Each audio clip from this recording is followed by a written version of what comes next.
Good evening, Sina streamers. We are back playing Love is Strange, the Life is Strange visual novel fan game. We have courted Kate, we pursued the blue-haired best friend, and we chased Victoria the Dream. Now it is time to romance Rachel. So we're going to start another fresh game for the true ones. Gonna try to remind myself to save after the intro, because the intro is the same all the time. And I don't feel like doing that like 5 more times for the next halves. So we're gonna skip the tutorial. Insert groan here. We're gonna get up, because it doesn't matter. I guess I'd better get up. The air is a little chilly as I push the covers off, and one glance in my mirror is enough to tell me that I look like a total zombie. In other words, it's a typical morning for me. Someone's playing music. The people I share a dormitory with are worse than roosters. Oh well, at least I'm up. And I shouldn't make it a habit to be late to class anyway. I stretch out, yawning as I make my way to the window to feel the sunlight on my skin. Lisa seems to be enjoying it too. She's grown like crazy over the past year. My mom would be so proud. Wow. A whole year already. It's hard to believe I've been at Blackwell for that long. I'm so glad that I came back to Arcadia Bay, and not just for Blackwell Academy, although I'd be lying if I said that wasn't a huge part. I liked Seattle, but it never really felt like home. Arcadia Bay is the place I grew up in, the place where I made all of my best memories and had so many adventures, each one as different as every new day. Pirates and superheroes. This was the best place to grow up. Well, I'm biased, but I really do feel that way. I don't want to sell Seattle short, of course. I lived there for 5 long years. I really do miss my friends there, and my parents. I was so glad to see them this summer. But I know that coming back here was the right choice for me. I'm technically an adult now, which is something I'm still getting used to. I definitely still feel like a kid in a lot of ways. I'm lucky to have my parents' support, and my scholarship, which I've somehow managed to keep into my 2nd year. Go Max! And I can't forget one of the most important parts. Blackwell's brought me back to Chloe Price, my best friend. It took a little while, but we picked up right where we left off. Actually, we did even better, because we didn't exactly part under the best circumstances. But the great thing about Chloe is that she's brutally honest with her feelings. Those first few weeks were seriously awkward, but we got through it. I'm determined to be there for her now, even if I couldn't before. Luckily, someone was there for Chloe while I was gone. Rachel Amber. She's totally gorgeous, and she's a really great person too. She's almost too perfect. But she's one of those girls that's just impossible to hate, even though Victoria Chase seems to have found a way. At first, I thought that Rachel and Chloe were total opposites, but they're really more like wolves of the same pack. Let's just say that knowing the both of them is like being accessory to every incident of dubiously criminal mischief in the Bay. But even if I didn't have Chloe and Rachel, I've got other friends here too. Dana, Stella, Alyssa. Actually, I can count almost everyone on my floor as a friend. Even Brooke, who is, abrasive. It took some getting used to, but it's just her way of being friendly. Pretty impressive for a shy geek like me, am I right? Take Kate Marsh, for example. She's one of the very first people who befriended me at Blackwell. Kate is probably the most kind-hearted person I've ever met, and she's an incredibly talented artist. She's one of the only students at Blackwell that unabashedly wears her heart, or I guess her religion, on her sleeve. I know that she gets flack about it sometimes, but I think it's really cool that she works so hard to create a comfortable environment for other religious and/or abstinent students, even if I'm not in her Bible study group or anything. I get along with almost everybody, except for my neighbor across the hall. Victoria Chase is the head of the Vortex Club, with all the reputation that goes with it. Even after a year, I'm not entirely sure what the Vortex Club even does, aside from underage drinking. I've heard that being in it is good for your resume, but I never see them doing anything to actually improve or benefit the school outside of partying. Oh well. It's not really my place to judge, even though Victoria herself does a lot of judging. Hasn't she heard the old adage about not saying anything at all if you've got nothing nice to say? It's hard not to wither under that ice queen stare of hers, or feel totally lame in the presence of her $6,000 camera. She has a great eye, though, I'll give her that. I can't spend all morning daydreaming by the window, though. I've got to get dressed. I don't want to miss my first class. Especially because Mick's dog told us last week that they had a surprise coming up on Monday. I wonder what it'll be. They're one of the best teachers I've ever had. They're always supportive of my work and always smiling. I knew Blackwell Academy took on the best of the best, but I had to experience it to believe it. Mick's dog is so freaking cool. I'd better hurry up and get going. Then maybe I can find some time to hang out with my friends before class starts. I have a feeling that Chloe and Rachel are going to laugh at my generic brand t-shirt and jeans, like they always do, but I've come to terms with my style. I should make sure I have everything I need before I head out. Let's put on our bracelets! Chloe gave me one of her punky spiked bracelets a few months ago. I'm clumsy, so I thought I'd instantly take my eye out by wearing it. But it turns out the secret to thrashing is that the studs are actually pretty dull. I guess I really am ready for the mosh pit now, shock bro. The bracelet that I slide on next to it is all woven rainbow threads. Rachel gave it to me. I was pretty surprised when she did. Rachel's got like a zillion friends. Maybe she makes them for everybody? Bag time! I can't forget my bag, and I don't want to forget my camera either. I'm glad it's managed to survive this long. It's really old, and not in a cute faux vintage way. It's legit ancient. But that's what I wanted, a total timelessness to my photos. As I slide my camera into my bag, I look at the little dough pin that Kate gave me a few days ago. It's a warm bronze color. She said that she found it in a bookshop in Portland, and that she thought I would like it. I do, but I'm just flattered that she thinks of me at all. Phone time! I can't leave my room without a quick scan at my feed, the modern equivalent of reading the morning newspaper. That's the millennial condition, I suppose. Blah blah blah. Of course, Victoria's already posted her morning mirror selfie. Liked by 28 people, posted 5 minutes ago. But she does look really nice in that cashmere sweater. I'd hit like too, but I know she's not interested in my approval.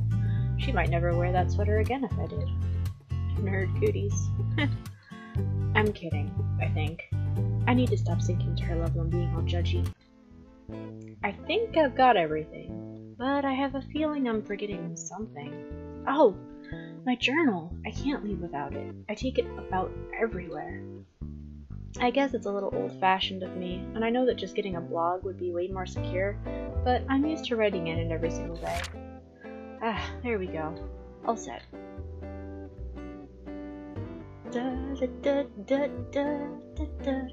Alright. Same starter 20 pages we'll read through. September 3rd. New school year, new journal, same old me. I gotta say that finally filling my last journal up all the way made me kinda sad. It lasted me the whole year, and completing that last page felt like, well, like closing a book. But it really was satisfying too. I overstuffed it with memories, and all the amateur scrapbooking I did in it. So I'm always going to have something to look at when I want to relive all the good times I had here at Blackwell during my first year. Little doodle of Kate. I put it in a super secret place. Hint to self in case I made it way too secret and I forget. Dorothea Lange. And then I went out to buy a new notebook. That's this one. So, hello, new journal. I'm Max Caulfield. I'm 17, at least for the next couple of weeks. I'm a wannabe photographer. I also like to play guitar and doodle. Pretty basic, huh? I don't know what this year is going to be like, but if it's anything like my first year here, it's going to be awesome. Fingers crossed. Time to get going. It's 9:42 a.m., and I don't want to miss my first class. I'll update later with all the details. September 5th. I lied about updating later. Oops. In my defense, the last 2 days have been a whirlwind. I'm still trying to get used to my schedule, and I wanted to catch up with all the people I didn't get to see over the summer. I lucked out, and I share a lot of classes with my friends this semester. I'm so glad I convinced Chloe to take photography. She's in a bunch of science classes too, so I think she's glad for an easy art class. Rachel's in my photography class too, and so is Kate, and so is Victoria, which should surprise approximately no one. Of course, I have a shit ton of homework already, but that's par for the course. I'm actually pretty happy about it. I know it's weird, but over the summer I missed everything about Blackwell, and that includes the homework. I'm pretty sure I won't be saying this once I actually get started on it, but let me live in blissful ignorance for a little bit, okay? Victoria with her little horn headband and crown doodle. September 8th. The Vortex Club's already wallpapering the entire school in their party posters. Rachel's trying her best to get me to go. LOL. I can picture it now. Me, wedged into a corner, with a migraine from the music, wondering why the floor is all sticky. No thanks. Chloe already got her first attention. Highly impressive. I sneaked in snacks for her through the window like a ninja. I had to stand in a bush and signal her. I am nothing if not an amazing friend. Kate and I have a tea date set up for today. I'm actually waiting for her to finish getting ready, and then we're off to the races. It'll be really awesome to finally sit down and have a good talk with her and catch up after summer vacation. Doodle of Max in an action pose with a gun, Chloe looking cool with a cigarette, and a top-down sketch of the lighthouse. I got to talk to Mom and Dad today. I had to coach them through getting the video chat set up for the millionth time, but it was so nice. I miss them a lot already. They're really proud of me for keeping my scholarship into year 2. It feels so good to know that they've totally got my back on my quest to become a real artiste. I would never have been able to come here at all if it weren't for them. And Kate's just texted me back that she's ready to leave, so gotta go. And a drawing of, I still don't know, a single-serve microwave pack with little dog and space and alien, I don't know, doodle. September 10th. I should have guessed that I'd butt heads with Victoria Chase eventually. It was just a matter of time. Sigh. I thought after all the crappiness last year, she might have had some kind of realization during the summer and adjusted her attitude, but nope. It was for the dumbest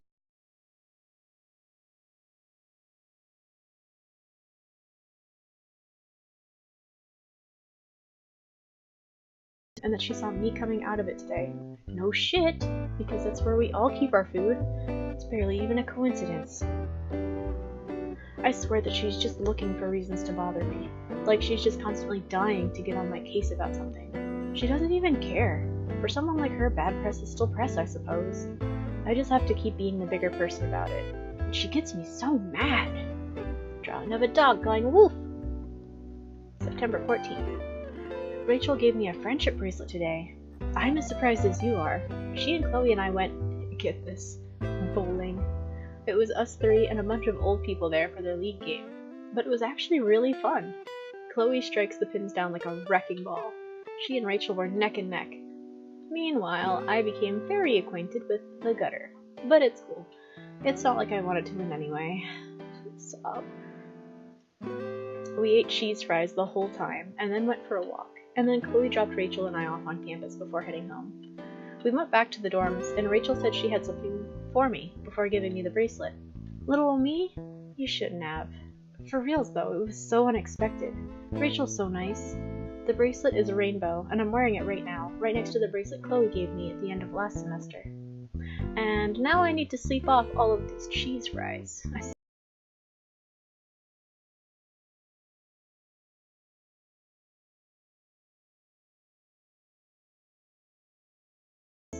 The bracelet is a rainbow, and I'm wearing it right now, right next to the bracelet Chloe gave me at the end of last semester.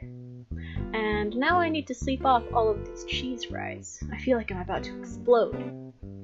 September 18th. I should think about joining a club. Everyone else is in one, except Chloe. Kate runs a couple of them, but seeing as I'm not very religious, I'd feel really off going. I got her advice about it anyway. She told me that there's a Halloween committee. Yes! Drawing Melissa. Dana Ward's in charge of it. I might go talk to her about it today. I'm a little shy to try to join, even though Dana's my friend. So like a wuss, I asked Kate if she'd join with me, and because Kate is a literal angel, she said yes. We're going to go get some details on it later. I had better start planning my costume. I know Dana's intense about this stuff. Drawing of Chloe and Rachel hanging out with hearts. September 24th. My birthday was so good! Cake at the Two Whales with a few of my friends, and then a little day trip to Portland with Chloe. So glad my B-Day fell on a Saturday this year. And with the presents, and the presents are mine, all mine! Chloe was all mad at Rachel today, because Rachel canceled plans on her. She was all huffy. It was kinda cute. I asked her why, and she said she didn't know. I went knocking on Rachel's door later, and she took 2 whole minutes to answer. When she did, I saw why. She's got a nasty cold. It was almost funny to see indestructible Rachel Amber with a sniffly red nose. Sadist much, Max? But I did feel sorry for her, I promise. Drawing a camera or projector or something? I relayed the info to Chloe, and she felt bad about getting upset. We went to the market and came back with lemon tea and soup, and Chloe went wherever she does when she picks up weed, scored a few ounces. The look on Rachel's face was priceless when we gave her the get well soon kit. She kept thanking us, but told us to go away so she wouldn't get us sick. Chloe said, "Fuck that," and sat in her room with her anyway. So if Chloe's sick next week, we'll all know why. September 29th. Damn, does the Vortex Club ever face consequences for anything? They held last weekend's party out on the football field. It was insane. They had a live band and a fireworks show. A fireworks show! I could see it all the way from the dorms. There was no way that it wasn't recorded, but of freaking course not a single cop showed up. Drawing of Victoria looking snotty, saying hello. The field was completely trashed the next day. It looks like a tornado hit it, or like a really stanky 5-day hippie love festival happened out there. It's filthy.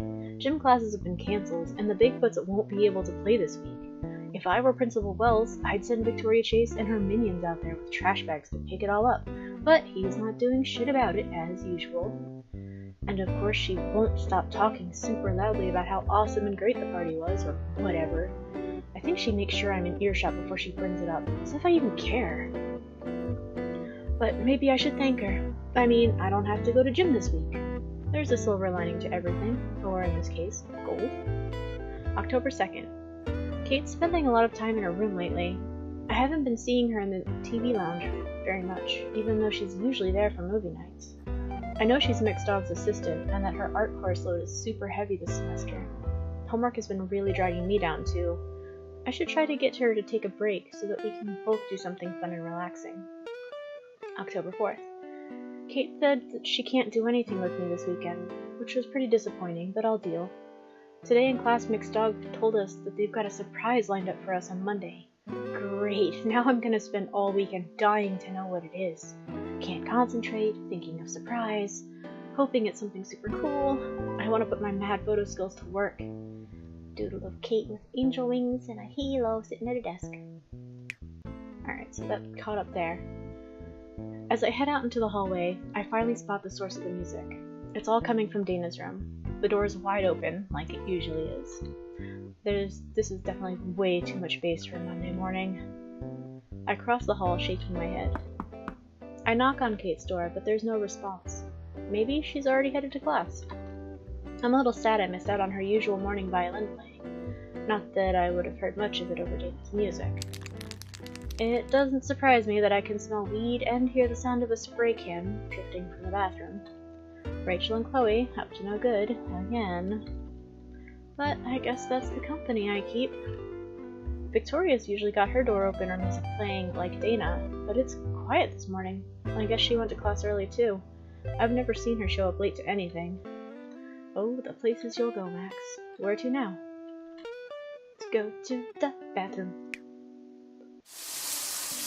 When I reach the bathroom, I find Chloe smoking in the corner, slouching there with the joint pinched between her fingers. Rachel's busy adding graffiti to the opposite wall. We're gonna talk to both of them. Having fun, Chloe? Chloe grins at me, giving me her usual up-to-no-good look. Yup, I'm totally getting lit over here. I groan, and Chloe just bursts out laughing, amid a cloud of sharp smoke. You're terrible, you know that? And you love it. But what's up? I'm pretty sure you didn't come here just for a hit. I lean against the wall next to Chloe, nudging her with my elbow. I'm not a fan of how weed smells, but I've gotten used to being around it by now. It seems to chill Chloe out, and I'm all for anything that keeps her happy. Just wanted to see what my best friend's up to this early in the morning. And to ask what you think of Mixed Dog's surprise today. I can't figure out what it could be. Chloe shrugs, taking another drag. When she breathes out, the smoke twists and turns in the air before dissipating under the fluorescent lights. It makes me want to take a picture. Chloe laughs. I know that look. You want to take a photo, huh, hipster? 5 years apart or not, Chloe still knows me so well. She proves it all the time. I could take 1,000 pictures of Chloe and never get tired of her face. Is it that obvious? Chloe smirks at me and bumps the toe of her boot into my sneaker before sucking back on the joint again and exhaling through her nose. Save your photos for dog's class, Max. As for whatever the surprise is, I don't know. I'm just glad we made it into the same class this semester, just like when we were in elementary school, huh? I grin. Chloe may look all punk rock on the outside now, but I know on the inside she's still the girl I used to watch anime and play pirates with. My crazy, rebellious, amazing friend. She didn't have the blue hair when we were little, but she's always had a wild heart. I'm glad we're together too. Chloe smiles at me. Anyway, I want to be good and buzzed by the time next class starts, so I need to finish this thing. I'll catch you later, Supermax. See you soon, Chloe. Alright, talk to Rachel. Hey, Rachel. Rachel looks up and smiles at me. It's warm, but as usual, it's a little intimidating. There's something about Rachel that makes me feel kind of shy. She can be hard to read. Hey, how's it hanging, Max? I could ask you the same thing. Rachel looks back at the wall, smirking, as she gives another shake of her spray can. I look at it too. The paint is bright gold, dripping down the wall from a tangle of letters. I can't quite tell what it says. I'm leaving my mark on this school. Which is still totally against the rules. Since when have the rules ever applied to me? She laughs at her own joke, which makes me twitch into a smile too, before I have to tilt my head away from the fumes, eyes watering. Are you heading to class soon? Yeah, but let me guess. You're wondering what dog's gonna surprise us with today. That's another thing about Rachel. She's always on the ball and knows what's going on with everyone and everything. I think she might be omniscient. Yeah. Rachel laughs, twirling her paint can in her hand. Her fingers are nimble and light against its smooth surface. I bet you it's another photo contest. I'm sure you'll win it, Max. She and Chloe have been so supportive of me. Their praise can be a little overwhelming sometimes, but I know they really mean it. Chloe I get, but Rachel, we're not that close. So it means a lot that she's so encouraging anyway, even if I don't entirely get what's in it for her. Rachel is honestly kind of a mystery to me, one that I have yet to figure out, even in a year. I wonder if Chloe's got the puzzle solved. I've always been too shy to ask much about their friendship, but they're as thick as thieves. Thanks, Rachel. I hope so. Don't worry about it. Anyway, I want to finish this up, if that's cool with you. I'll see you in class. Rachel gives a little toss of her hair before focusing back on the wall. We're gonna go to the courtyard. I head outside the dorms and see Kate sitting on a bench out in the front lawn, sketchbook in hand. Up ahead, I see Victoria focused on the bulletin board. I guess I do have time to chat. Kate. Hey, Kate! Kate looks up from her sketchbook and gives me a warm smile. Good morning, Max. It's good to see you. I'm happy to see her too. Come to think of it, Kate's been a little hard to get a hold of lately. She seemed a lot quieter than usual. She's not the loudest person to begin with, but maybe she has something on her mind. Whatever it is, it doesn't stop her from greeting me as warmly as ever. That's Kate Marsh for you. I missed your violin playing this morning. Not that I would have heard much of it over Dana's music. I sit down next to Kate on the bench and see that she's sketching a few cartoon characters gathered around a fountain. Kate notices me looking and smiles softly, pencil tapping idly against the paper. I thought I'd try to get some drawing in before class starts. When I'm feeling inspired, I always want to sketch right away, so I don't forget the images in my head. I look more closely at the page. Kate's drawings are always so cute and lively. She'd make an awesome character designer, or a storyboarder, or an illustrator for children's books. Any one of those would suit her. I know what you mean. I'll drop everything I'm doing if the time is right for a photo. I can't believe you can do this kind of stuff with just colored pencils. It's so cute. Thanks, Max. I've always loved your photos, too. Kate's compliments always warm my heart. The best part is that I know that she means it. She's so sincere and positive. Speaking of photos, what do you think Mixed Dog's going to surprise us with today? Kate's expression turns thoughtful. Then she clasps her hands on top of her sketchbook. I'm not sure. They seemed really excited about it when I was helping them catalog with the photography textbooks on Friday. I had forgotten that Kate is Mixed Dog's assistant.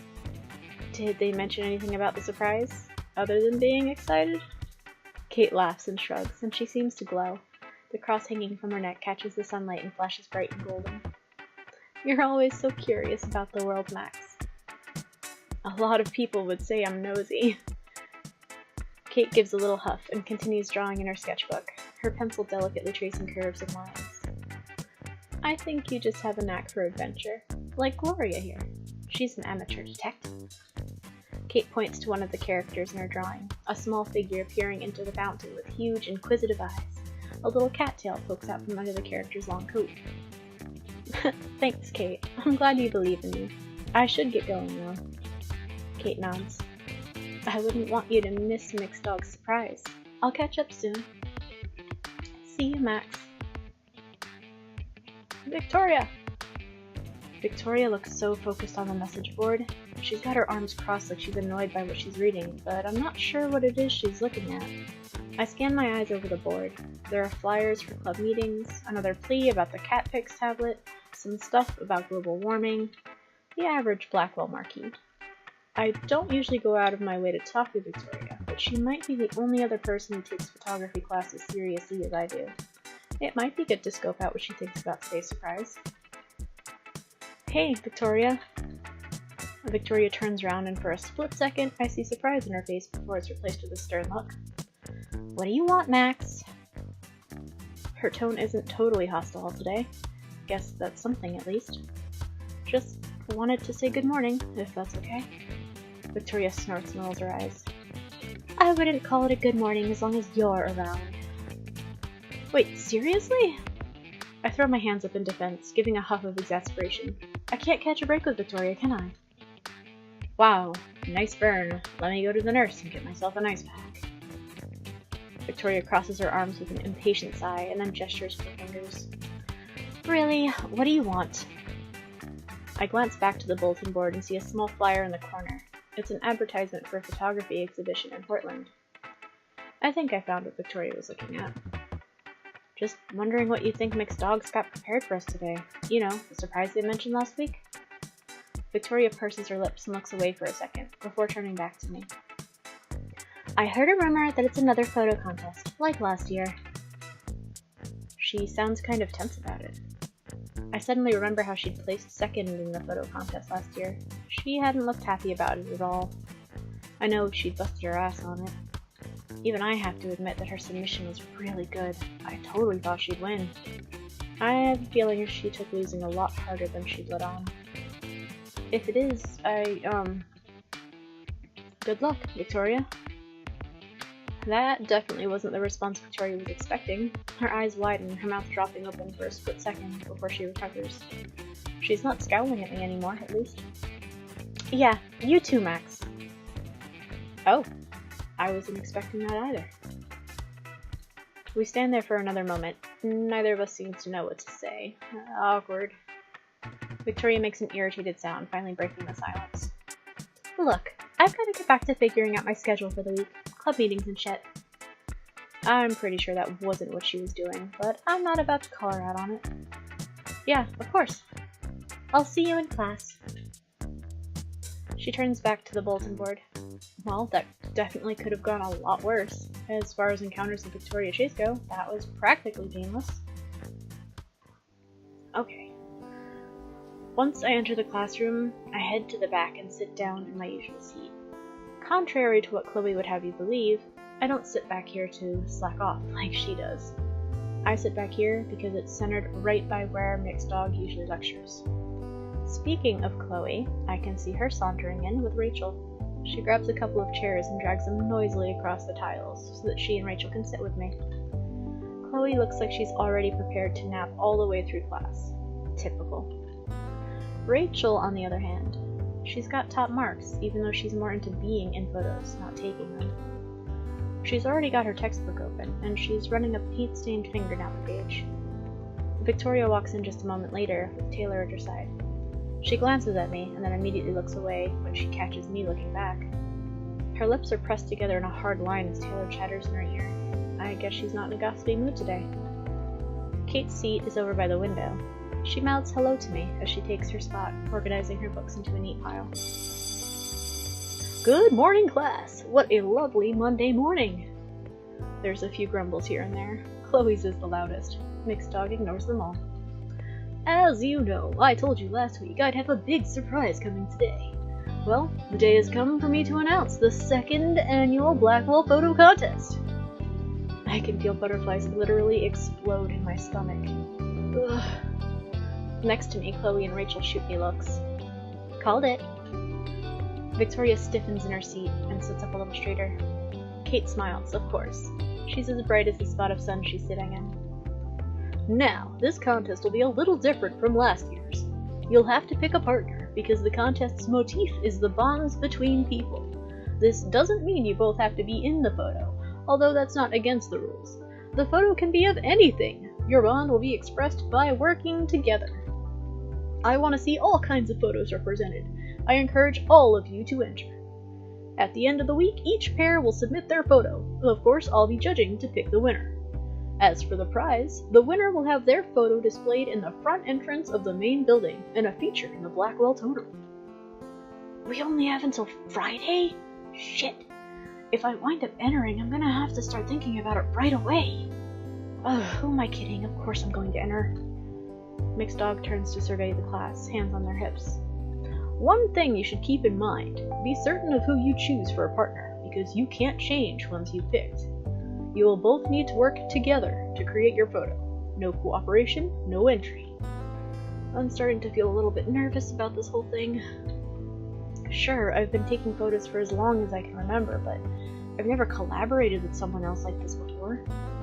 If you plan to enter, I need you to pick your partners before the end of today's class so that I can add your names to the registration sheet. Double shit, I have no idea who to ask, and almost no time to make up my mind. Fidgeting nervously, I glance around the classroom. I can already see people murmuring to one another about their plans. Chloe, who's half asleep, raises her eyebrows at me when I meet her gaze. I guess she wasn't so zoned out that she wasn't listening. Rachel winks when I look at her, and I think about how much practice she's had posing for photos. Everyone knows that she wants to be a model. Kate waves her fingers at me, smiling encouragingly. She doesn't have to say anything for me to know that she thinks I should enter. Victoria, she stiffens a little, but she doesn't look away immediately this time. She holds my gaze. I'm not sure if she's issuing a challenge. The choice is mine. I could ask anyone. Nothing's stopping me but my own shyness. The worst that could happen is that I'll be turned down. Which honestly seems completely mortifying if I'm gonna be real here, but I'll be even more disappointed with myself if I don't enter at all. Who should I ask? Boink. And we will save over this one.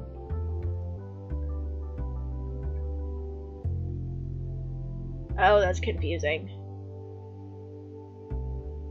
Oh well. Alright, who should I ask? Ba-doop. We did you first, then we did you, and then we did you. Now it's your turn. Are you sure you want to choose Rachel? Yes. Ready for your close-up? If I'm supposed to pick a partner to take a photo with, then maybe it'd just be a good strategy to ask an aspiring model. The contest theme is bonds. Maybe the bond between photographer and subject is just the natural choice here. I know that Rachel is willing to model for just about anyone with a camera. She knows that she's really good at it. Sometimes she even does the asking. I don't think anybody's going to forget the time she walked around campus handing out headshots last year. Only Rachel Amber could get away with something like that. But I've never directly asked her to pose for me before. She's in plenty of my candid shots, along with Chloe, but nothing formal like this. It's not that I haven't wanted to, but I figure that she's probably not too into my retro style. She has the kind of face that deserves to be shown in HD. High fashion campaigns are never shot with instant cameras. I might be wasting her time completely. But she's smiling at me like an invitation. At least, I think that's what it means. I can't really tell. As always, Rachel's an eternal enigma. I knew it'd be a contest. How did you know? I seriously wasn't expecting it. Well, mostly because there was one at this time last year. Oh, right. But also because I might have mystical powers. She winks and then looks at me expectantly. Is this my cue? How does Chloe manage to decipher Rachel's signals anyway? I've got to ask her for a lesson sometime soon. Rachel. Rachel leans in, her elbows on the desk, her chin in her hands. She looks like she's plotting something. Yes? She totally already knows what I'm going to say, doesn't she? I can hear it in her tone. My face feels warm. I was wondering if you'd want to, be my partner for this thing. And then I hasten to add, but if you want to work with Evan or Hayden or something, that's cool too. Rachel lifts a hand up and catches her feather earrings between her fingers. She turns her eyes up toward the ceiling, and then back to me. I can't read her at all. I have no idea what to expect. Maybe she wants time to scope out her prospects first? I bet half the class is itching to ask her to be their partner. I was hoping you'd ask. Let's fucking do it. Mixed Dog turns at the sound of the expletive. Rachel just smiles dazzlingly at them, and they move on. Hold on, she said yes? And she was hoping I'd ask? For reals? For real? We're interrupted by Mixed Dog trailing back to the front of the classroom, clearing their throat. Alright, I've got to get into today's lecture. If you haven't picked a partner yet, then be sure that you do before class lets out. I settle back into my seat as the lesson begins, but I can barely focus. All I can think about is the contest. When class lets out, it feels like hours later, and I leap out of my seat. Rachel's taking her time getting to her feet, sweeping her long hair out back behind her shoulders as she gathers her things. Her phone gives a little buzz. She gives it a quick glance, pausing for a moment to stare before she tucks it away and then turns to me. Sup? She doesn't wait for me to answer before continuing on. So, I'm a little busy this week, but I'm gonna try to give you as much time as I can. Around when do you want to hook up for this thing? Oh, any time is fine, honestly. To be honest, I'm still stuck on the thought that Rachel agreed to be my partner. I had made a pretty impulsive choice by asking her. Not that working with Rachel would be a bad thing. Rachel's been nothing but nice to me since the day I met her. But she has so many different options. I can see Hayden looking towards her like he's thinking of asking, until he seems to realize that she's already matched up. Were you really hoping I'd ask? I wasn't winking at you just to exercise my eyelid muscles, if that's what you're wondering. You're gonna let me model for you, right? Right. I give a nervous little laugh as we cross the classroom. I stand aside as Rachel gives Mixed Dog our names for the registration sheet. When we're both marked down, she turns back to me, one hand on her hip. She looks so cool and confident that I just feel even more awkward in comparison. If any time is fine, then how about lunchtime tomorrow? We can meet out on the quad. Okay, then we can find a time that works for both of us for the photo, right? Right. I hesitate, thinking of all the social obligations that Rachel seems to constantly have. I know you've got a lot going on. It's fine, I'm all in. She smiles brightly at me. I'm a little startled by her total lack of hesitance, but I smile back. Okay. Just then, Rachel's phone starts ringing. She pulls it back out and stares at the screen, frowning slightly. Hey, I'm sorry, but I've got to take this. Oh, it's no problem. See you later. Or tomorrow. Thanks, Max. See you soon, okay? She reaches out to squeeze my arm and then swipes to answer the call. As she walks out of the classroom, I can hear her greet whoever's on the other end of the line. Hey, yes, of course I've got time to talk. I don't feel like I've learned much about why Rachel agreed to partner with me for the contest. Whenever we spend time together before, it was almost always with Chloe there. So it feels a little weird to think that this is going to be just Rachel and I. It could be really awkward, but she said yes. If anything, I just feel more confused about Rachel's agreement now. But I guess I can start nosing around for answers tomorrow. Tuesday needs to take a chill, because I need to read the Monday journal. Blip, blip, blip, blip. Alright, cool, just one page. October 7th. It's a photo contest! I should have known. I think I'm the only one that was surprised and totally unprepared. You have to sign up in pairs, and I have to pick a partner today because the deadline is Friday. Friday! Needless to say, I'm sweating at my desk. I don't know who I should ask. Should I play it safe? Or maybe high risk is high reward? IDK! But I have to decide like right now. As in, close my journal and decide. Now! October 7th, later. I asked Rachel. The contest theme is bonds, so model and photographer? Artist and muse? When I was thinking of who to ask, it just seemed kind of logical at the time. But now that the excitement of the contest is fading, I'm wondering why the hell she agreed to help out. What's even in it for her? I've never been able to understand Rachel that well, or myself, apparently. Drawing a brook, I'm pretty sure. Alright, so that's it from Monday's journal. Even a year in, I still feel overwhelmed and thankful to be at Blackwell Academy, especially on days like this. The campus is beautiful in the fall, like something out of a book or a movie. On some days, I start to feel like Blackwell has become second nature to me, and it's easy to overlook the little things that I love so much about it. But on days like today, I feel excited about it all over again, the way I was when I first got my acceptance letter. Even just getting to eat my lunch outside by the fountain feels like a total novelty, or a privilege. I usually eat lunch with Chloe, or I take tea with Kate, but I like having the chance to sit alone sometimes. I really just like watching everyone here. That's weird, isn't it? My mind's always working like a camera, even when I don't have one in my hands. I'm supposed to meet with Rachel out here. I'm still waiting, so I take a look around as I nosh on my sandwich.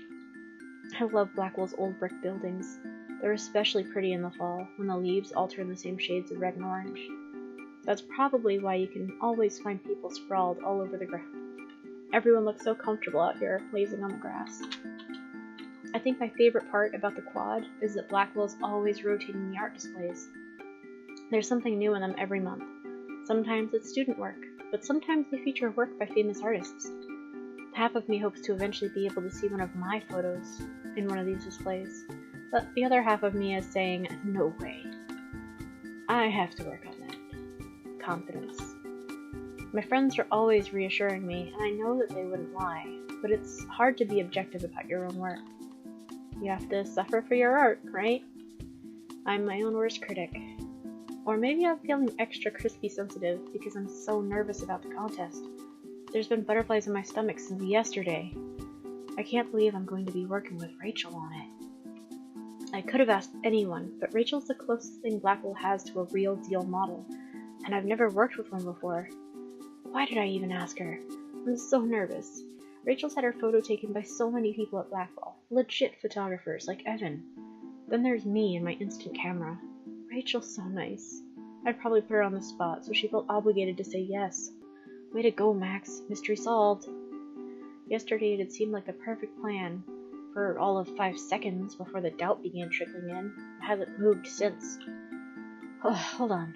This kind of negative thinking is just making those butterflies multiply. Rachel's my friend. Where is she, anyway? I've been waiting for almost 10 minutes. Not that I'm annoyed. I know that Rachel has a really busy social life. It's almost like she knows how to be everywhere at once. Speaking of being everywhere at once, there's some graffiti here with her name on it in the fountain. I lean over to examine it. Wowzer, that's, really mean. It's not the first time I've seen something like this either. In the bathrooms, in the dorms, on the desks, there's lots of not so nice stuff written about Rachel in all the grungiest corners of campus. I'm not sure why. Rachel's not the kind of person who would do anything to actually deserve this kind of shit written about her. At least, I don't think she is. I've known Rachel for a year already, and I still feel like I don't know her that much about her. I mean, I know the basics. She was there for Chloe when I wasn't, and although I'll never get back those years I was away from my best friend, at least she had Rachel to lean on. And she's probably the most popular girl at all of Blackwell, even if Victoria Chase officially wears the crown. Rachel has more friends than I ever thought it was humanly possible to have. But I feel like there's lots I still don't know about her. I'm sure of one thing, though. No one deserves to have something like this written about them in a public place, or anywhere. I slide my bag over to cover the graffiti, and look at the rainbow bracelet on my wrist that Rachel made for me. And just like that, with perfect timing, I hear her voice. I look up. She's giving me a wave as she approaches the fountain. Hey, Max. Hi, Rachel. I totally meant to get here sooner.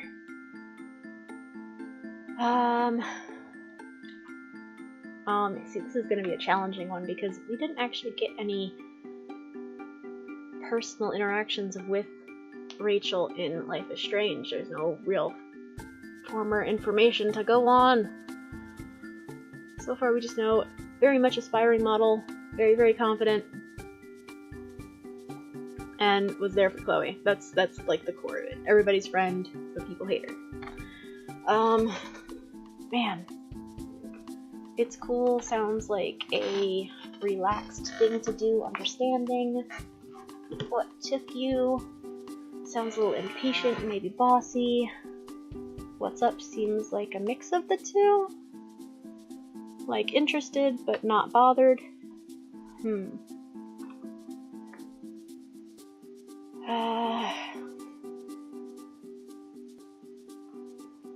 gonna go interested, not bothered. What's up? What's up? Rachel's apparently been waiting for someone to ask her, because she starts in right away. Don't ask me why, but it's been hard to concentrate lately. I don't usually let it get this bad. I think about Rachel's flawless 4.0. She works so hard, but I've never been able to figure out how or when. With a social life like hers, where does she find the time to study? If you've got other assignments to work on, then the contest really isn't all that. I've been getting all of my shit under control so that I can keep my word. Partners, right? I'm not making you do all the work on your own. Oh, I opened my mouth to thank her, but Rachel's still talking. And I keep getting sidelined. I should start wearing rollerblades. Then I could just fly past all the skater bros. I look behind her shoulder. The skater bros are all hanging out by the steps, like they always are. One of them waves at us. Or maybe just at Rachel. I know she hangs out with them a lot. I don't know how one person manages to fit in so many social groups. He'd break their hearts. Justin's clearly drooling. I can see it all the way from here. Hell yeah, I'd crush him. I want to be a man-eater. I thought you wanted to be a model. Part and parcel, Max. She grins at me. It's so bright and warm. Rachel's smile has a way of making you feel special, like she's totally happy to be devoting all of her attention to you. Maybe that's her secret to popularity. Well, I need you to keep it to modeling for this contest, if that's cool with you. Ice cold. I cringe. Open mouth, insert but much self. I'm sorry. I mean, it's cool, Max. Oh, of course. She laughs. I feel embarrassed. Of course I misunderstood. I'm reminded again of how there's a lot I still don't know about Rachel. Is it that I'm totally socially awkward, or is it that she's an enigma? Maybe it's a bit of both. Anyway, I'm so excited for this thing. Really? I mean, me too, but... Come on, sit with me over here. Before I can respond, Rachel is reaching down to loop her arms around one of mine. She locks her grip on me, and I try not to stumble as I stand. Rachel leans into me, smiling, and she tugs me towards a tree. I'm a little startled, but Rachel's always been really physical. She's always tapping your shoulder, or reaching for your arm, or hugging you to say hi. I like that about her. She's so extroverted compared to me. It's quieter here, away from the sound of the fountain. Rachel only lets go of me once she moves to sit, and she pats the grass beside herself, unwrapping a granola bar as she talks. I am so fucking stoked you asked me to do this with you. Hearing her say it like that, I believe her. But why? You're doing me a huge favor, so if there's anything I can do for you, like if you get a project later in the year that you need help with, I'm there. I know a photography contest probably seems a little lame to you. A favor? What? I'm doing this for me. Huh? Well, for you too. Her expression softens. It lets me know that she's teasing. Rachel's always like that. It drives Chloe nuts. It's not lame. I think it's awesome, and I'm glad you asked me to be your partner. I mean, I want to be a model, and you want to be a photographer. So we're a perfect match for this thing, right? A perfect match, huh? Well, when you put it that way, my logic's flawless. Seeing how confident Rachel is, I feel a little bitter about everything already. Oh, okay. Alright, seeing how confident Rachel is, I feel a little better about everything already. Alright, aren't you everyone's muse? I guess that'll stoke her ego? Do you like being photographed? Huh, that's interesting. That asks about how she feels about the whole situation, about her feelings on being photographed, not necessarily just on being a model. You really want me to take your photo? That's just too insecure. We can't do that one. Alright. Aren't you everyone's muse? That seems a little insecure too, like you're trying to downplay the fact that she wants to be photographed by Max. We're gonna go with this one. We're gonna ask her, try to get deeper into her feelings to figure her out. I know that Rachel loves having her photo taken. She might actually snap more selfies than even I do. You like being photographed, right? She lights up. Who doesn't? Touché. I don't know what it is, but I've always loved it. I've wanted to be a model since I was little. I know most people grow out of their childhood career goals, but here I am. Her tone is a little sheepish. I've never heard her sound like that before. It makes me feel less anxious about this whole thing. There's nothing wrong with that, Rachel. I've wanted to be a photographer since I was a kid, and I've never changed my mind. And we'll both own the fuck out of our dreams, right? Her enthusiasm makes me want to believe her. I smile. Right. Rachel knows what she's talking about. I have to admit, there really is a synergy between models and photographers. It's the sort of what came to mind when I asked you to be my partner. Not that I would really know. You're kind of the first one I've worked with in a serious way.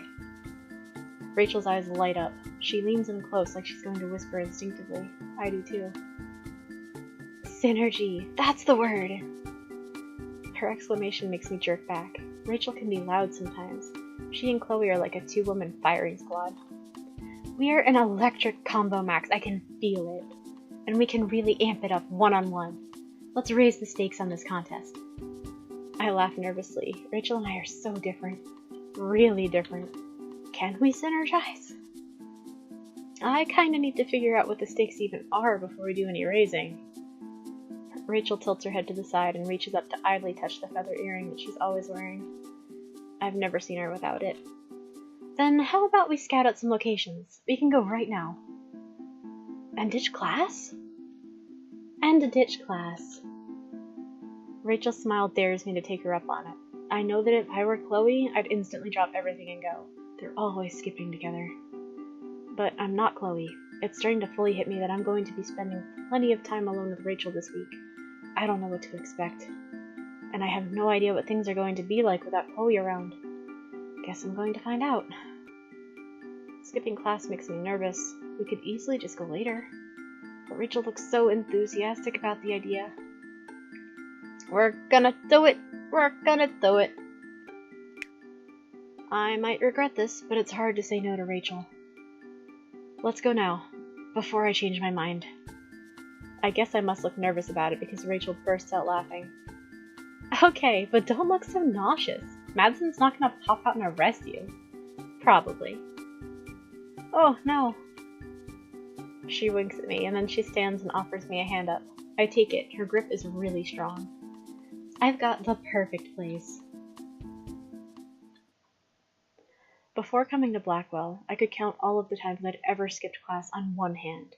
3 out of 4 of those were because I was sick or cramping. Hooking up with Chloe again means that I've missed my fair share in the past year. And now Rachel's got me doing it too.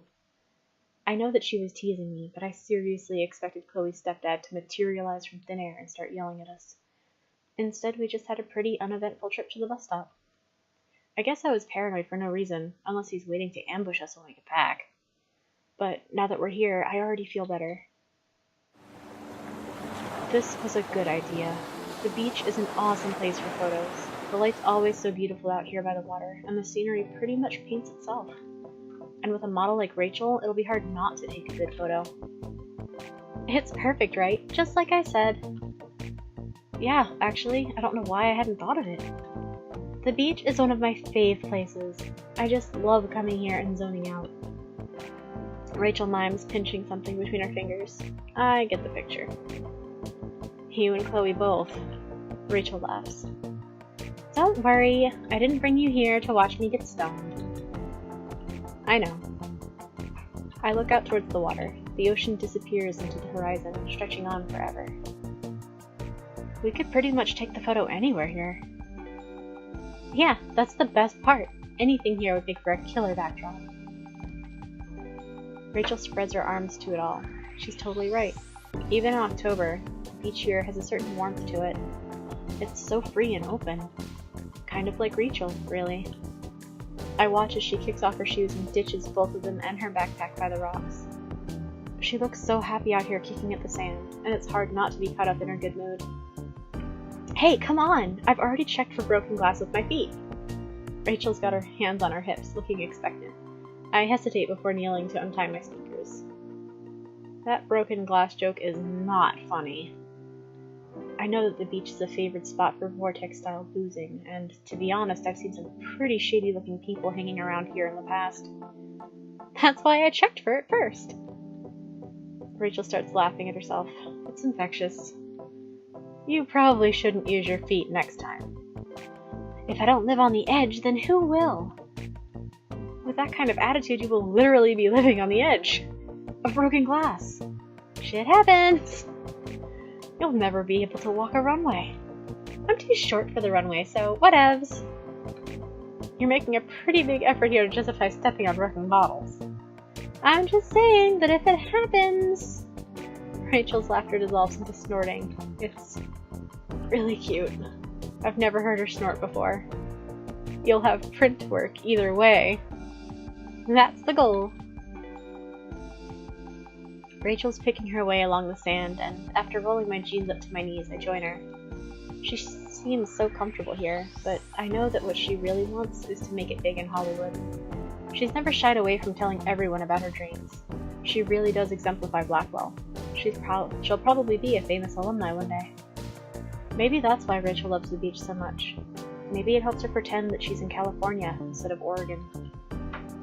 The sand is wet and freezing down by the water, but it doesn't seem to bother Rachel. I'm so happy that I finally get to work with a real photographer. For a moment, I'm not sure who Rachel's even talking about. But it's me, of course. Duh, Max. Alright, definitely not this one. Too insecure. Really, thank you. That one seems like a middle ground one. I'm excited to get to work with a real model. That's true. That is very true, and it'll probably make Rachel feel pretty good. Doing it.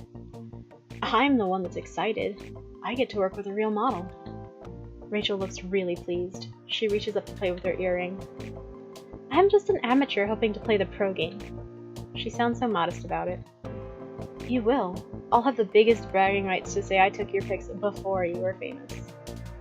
Or maybe I'll be the one bragging that Max Caulfield did a photo shoot with me before she ever hit it big. She elbows me. It's playful, so I elbow her back. I look out at her surroundings, scanning my eyes from the distant horizon to the long white stretch of the beach, and then to the cliff and the lighthouse. Each view is so beautiful in its own way. I have no idea where we could even take this photo. Anywhere. When it's right, and you're hardcore. But we'll have to get it in one shot, won't we? Because that instant film is really expensive, right? Well, yeah, but pictures not turning out is a fact of life with any kind of film. So I'm always stocking up on extra. I want it to be perfect on the first try. She sounds strangely firm about that, like she's been thinking it over. I look away from Rachel and up towards the sky. The sun is breaking through the clouds, and it stirs something in my chest. The light on the beach always makes me feel kinda... I'm not sure what word I'm looking for. Infinite? It sounds kind of lame like that. Never mind, that sounds silly. Or like a line from a cliche coming-of-age novel. Hello, FUs! Sorry, I was a couple minutes late.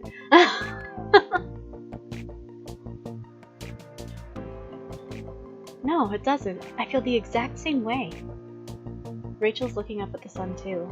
I bet she wishes that we were on a beach in LA instead. I wish I could fly her there for the photo, just to say thank you for helping me out. Rachel looks like she's thinking something over. I think that's enough research for today, don't you? She stretches her arms above her head. Or, wait. No, she's taking off her shirt. I'm going for a swim. I stand there and watch, stunned, as Rachel shucks off her clothes. She throws her shirt into the sand, and then she yanks down her jeans. The next thing I know, Rachel is standing there in her underwear. A wave of shock overwhelms me. I almost can't look. Almost. Which means that I do. Rachel doesn't look even remotely embarrassed, but I'm red enough for the both of us. If you're not coming, I'm heading in. I watch as Rachel turns her back on me and bounds towards the water, her long hair flying. My eyes trail to the tattoo on her calf. It's a dragon that winds from her ankle to her knee. I know that she got it around the time that Chloe got her sleeve done. It's another reminder of the bond of friendship she and Chloe forged while I was gone. But Rachel is so nice, and she's so important to Chloe that it's impossible for me to be jealous. I watch Rachel run into the water, only to turn right back around, yelping. Holy shit, that's fucking cold! You didn't get that already? Oh.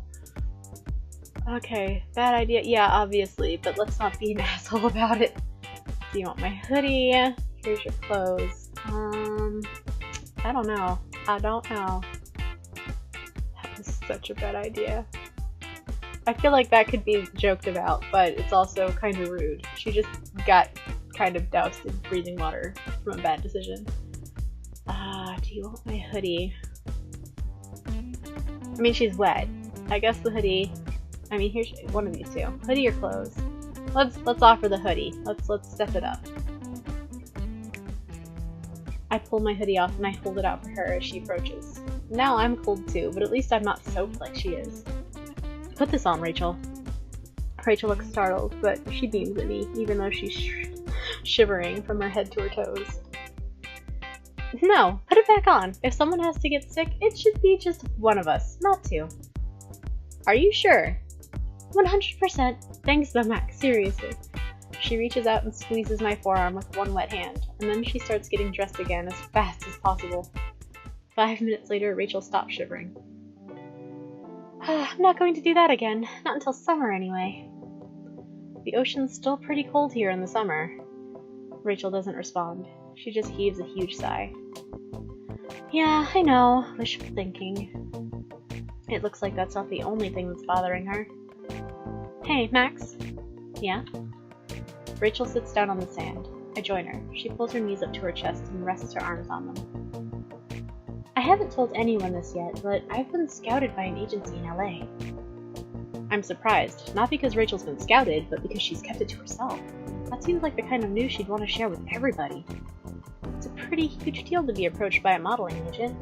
This is the kind of news Rachel has been hoping for so long. Why tell me first?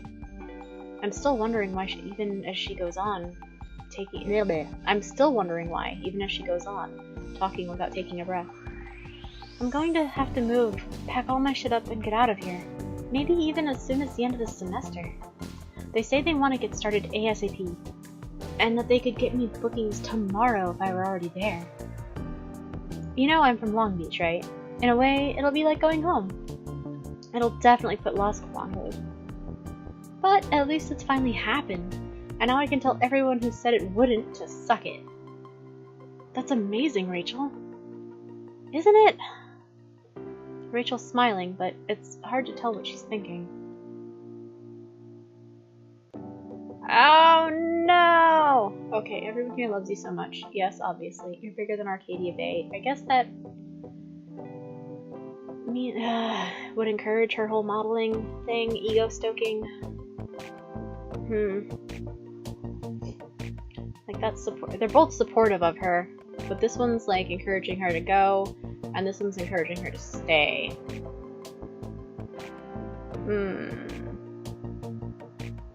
We're gonna encourage her to pursue her dream. You're so much bigger than Arcadia Bay, Rachel. You have to make the most of this opportunity.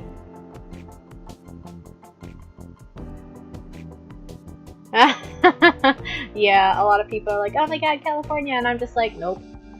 Nope, I don't care what part of California, just, no, it's overhyped to me. I've never actually wanted to go there. It's just super saturated. Cost of living is through the roof. The job market is not great from what I've heard from people who live there. So just And the whole fame thing. I was never ever enamored with the idea of being famous. Alright. Even now, Rachel's supporting me with the contest, so I have to support her in this. This could be the big break that Rachel's been looking for. Everybody knows how much she's wanted this. Rachel tightens her arms over her knees. Thank you so much, Max. It means a lot that someone with your eye sees me that way. My eye? I feel like I should thank her too. I know you've got this. Yeah, exactly. I don't want to be center of attention that way. No. And then like the total lack of privacy. Nope.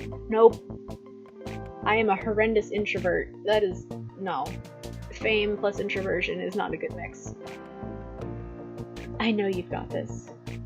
Rachel reaches over and slings an arm around my shoulders. I feel flustered, but it's nice. No wonder Chloe's so overprotective of her friendship with Rachel.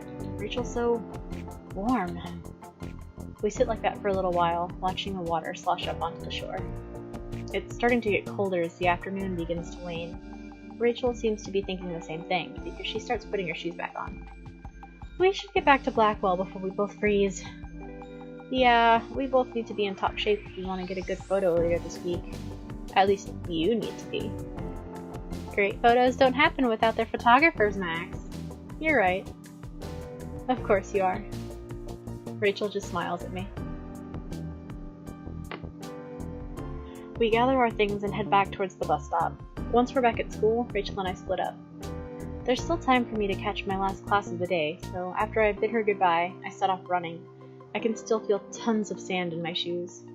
But I might as well have skipped the rest of the day anyway, because I think about Rachel's enigmatic smile throughout the whole class. Wednesday, you need to take a break, 'cause I've got a journal to read. Okay, the beeping has stopped. Good. Okay. Did those ones. October 8th. I still can't believe I asked Rachel to help me out with the contest. It's not like we've ever worked together on something like this before, or even spent much one-on-one time with each other.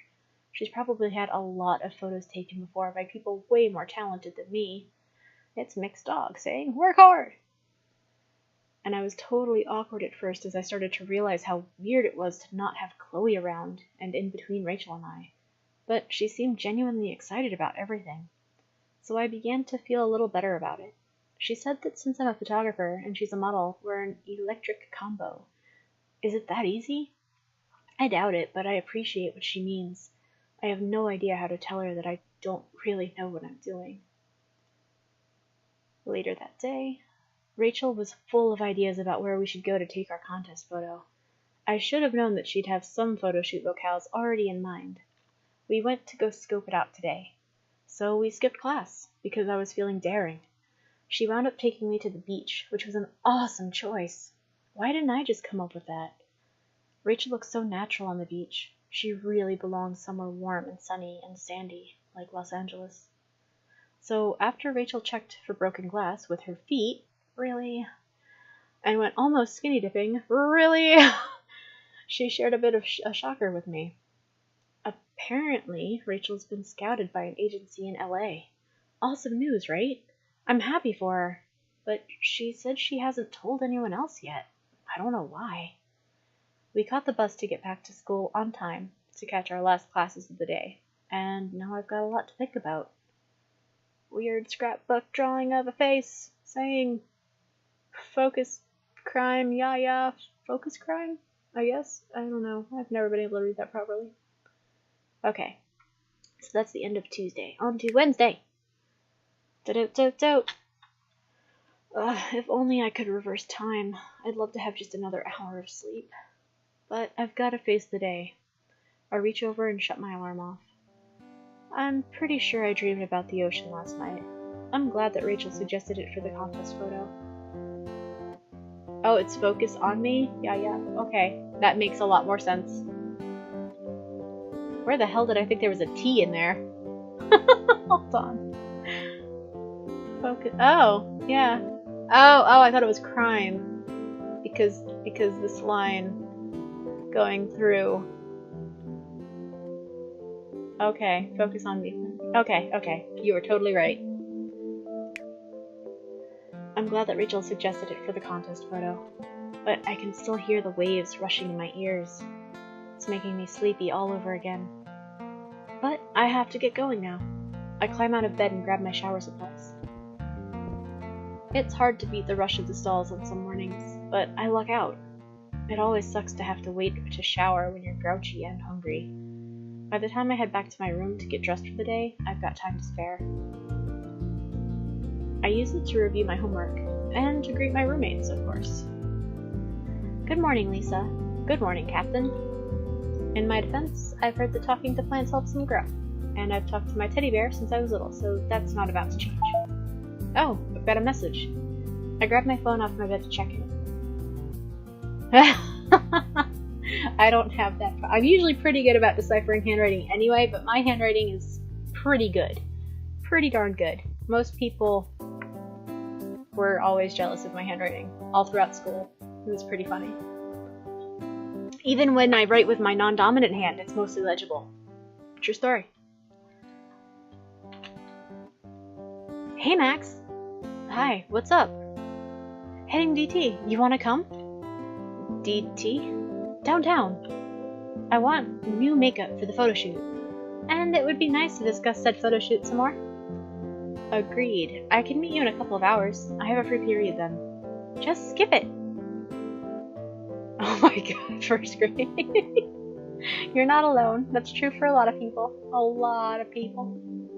My younger brother has atrocious handwriting. My younger sister's isn't much better.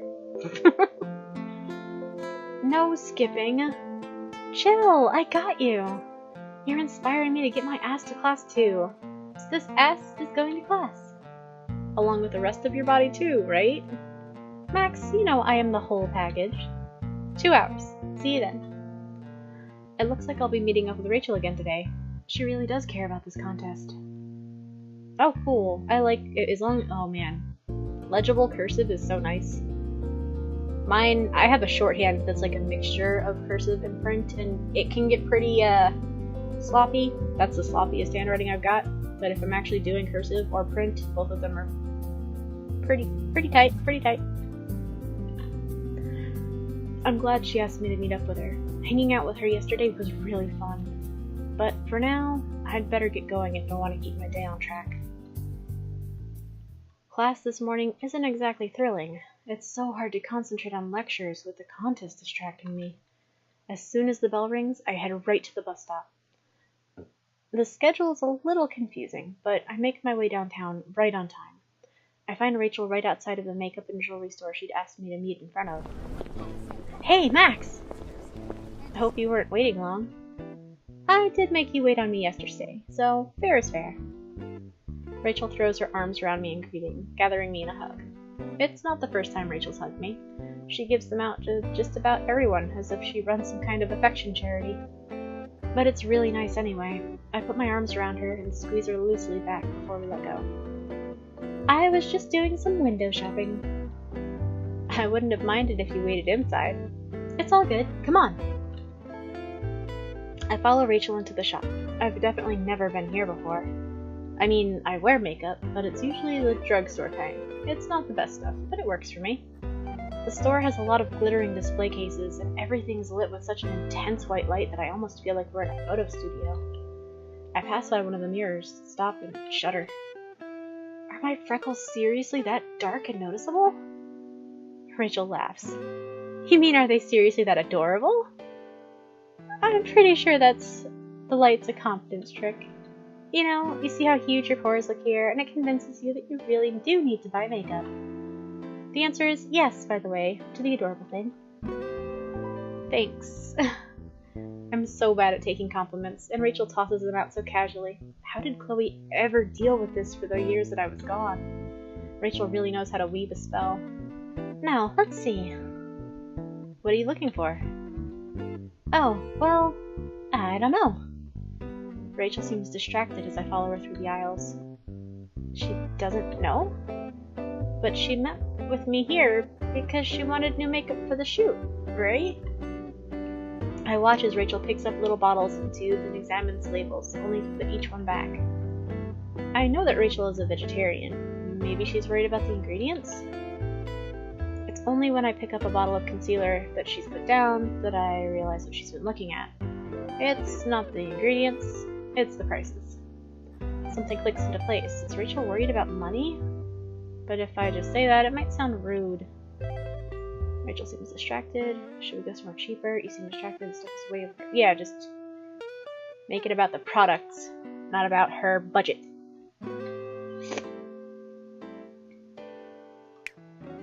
This stuff is way overpriced. I think it's crazy that any company would want like $80 for eyeshadow. It's just minerals and junk. Yeah, bet you could get the same result by melting crayons. I don't know if you should put melted crayons near your eyes. I was just giving an example off the top of my head of something with pigment in it. Because you're right, a lot of the basic ingredients must be similar. But it's just more confidence tricks. It's all about presentation. She picks up a tube of lipstick. The cap is gold enamel with an elaborate design etched in. Just looking at this makes you feel glamorous, right? To some people, that's worth... She checks the price tag. $35. Not to me. Me either. Even though I'd look so hot in this shade. She puts it back on the shelf. Actually, Rachel sighs. I've been kind of short on cash these days, ever since I left my ex-boyfriend. Ex-boyfriend? Come to think of it, it's been months since I've heard anything about Rachel's alleged boyfriend. I mean, I know she's had one, but I never met him. All I know is that he's not a Blackwell student, so I figured that they weren't all that serious anyway.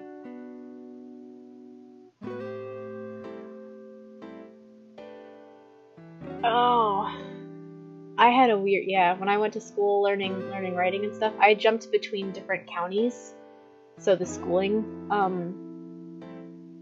programs, whatever, were different, and when I first started, everything was print, and then when I changed and we moved to a different county, they started everything with cursive. And I didn't even know what cursive was. Like, I was like, what's cursive? What's script? I don't know. I'm just writing my homework. And everyone was like, you have to do it in cursive. You have to do it in cursive. I'm like, I don't know what that is. And I kept getting marks off. And I was like a little straight-A kiddo. So all of a sudden I was getting marks off for not writing in cursive. And I was like, I don't know what that is. This sucks. What am I doing wrong? And nobody would tell me because I didn't know. Because they didn't understand that I'd come from a different school district that didn't teach cursive. Oh, man.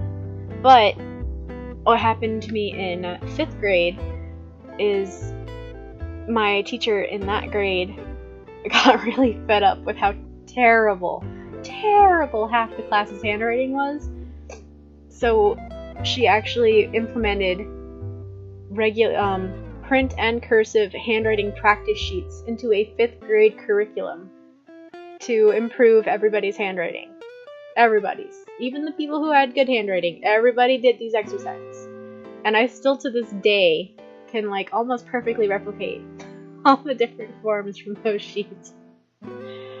But that was nice because then I actually got like, that was when I finally like learned what was, you know, standardized cursive versus standardized print. And I was like, oh, yay. Couple years too late to save my 3rd grade ass, but you know, whatever.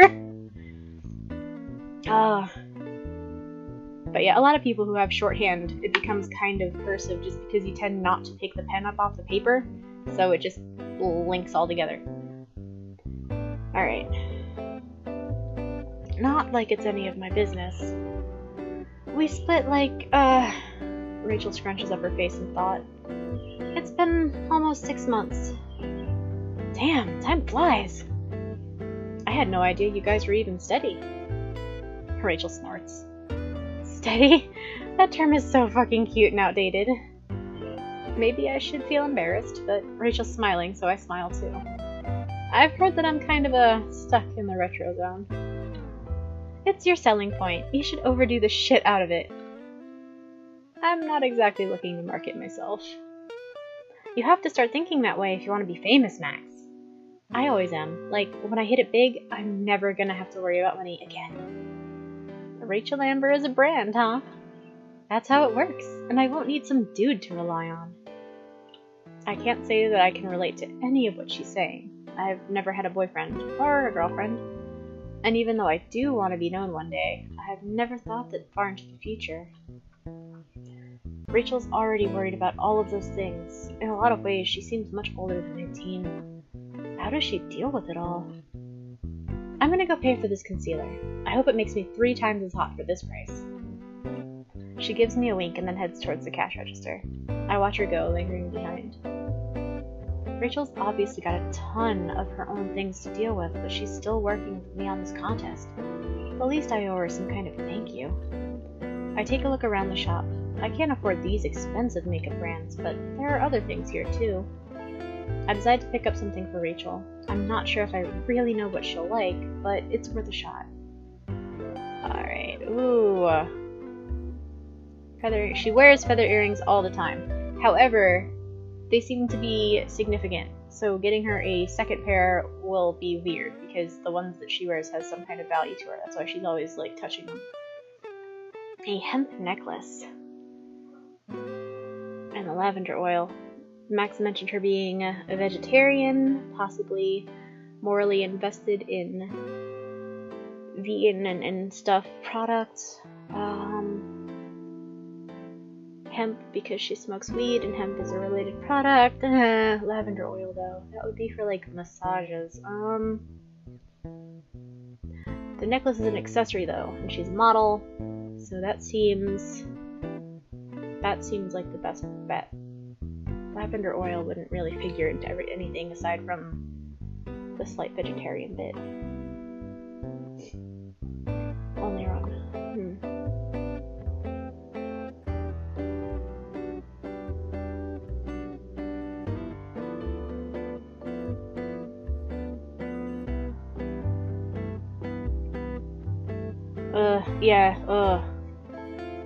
That kind of, that's like the new, at least in the US, a lot of places in the US have this Common Core thing, which the idea behind it was good. It was to present alternative ways to solve problems, because not all students learn the same, not all people will approach a problem and solve it the same way, but they will get the same answer.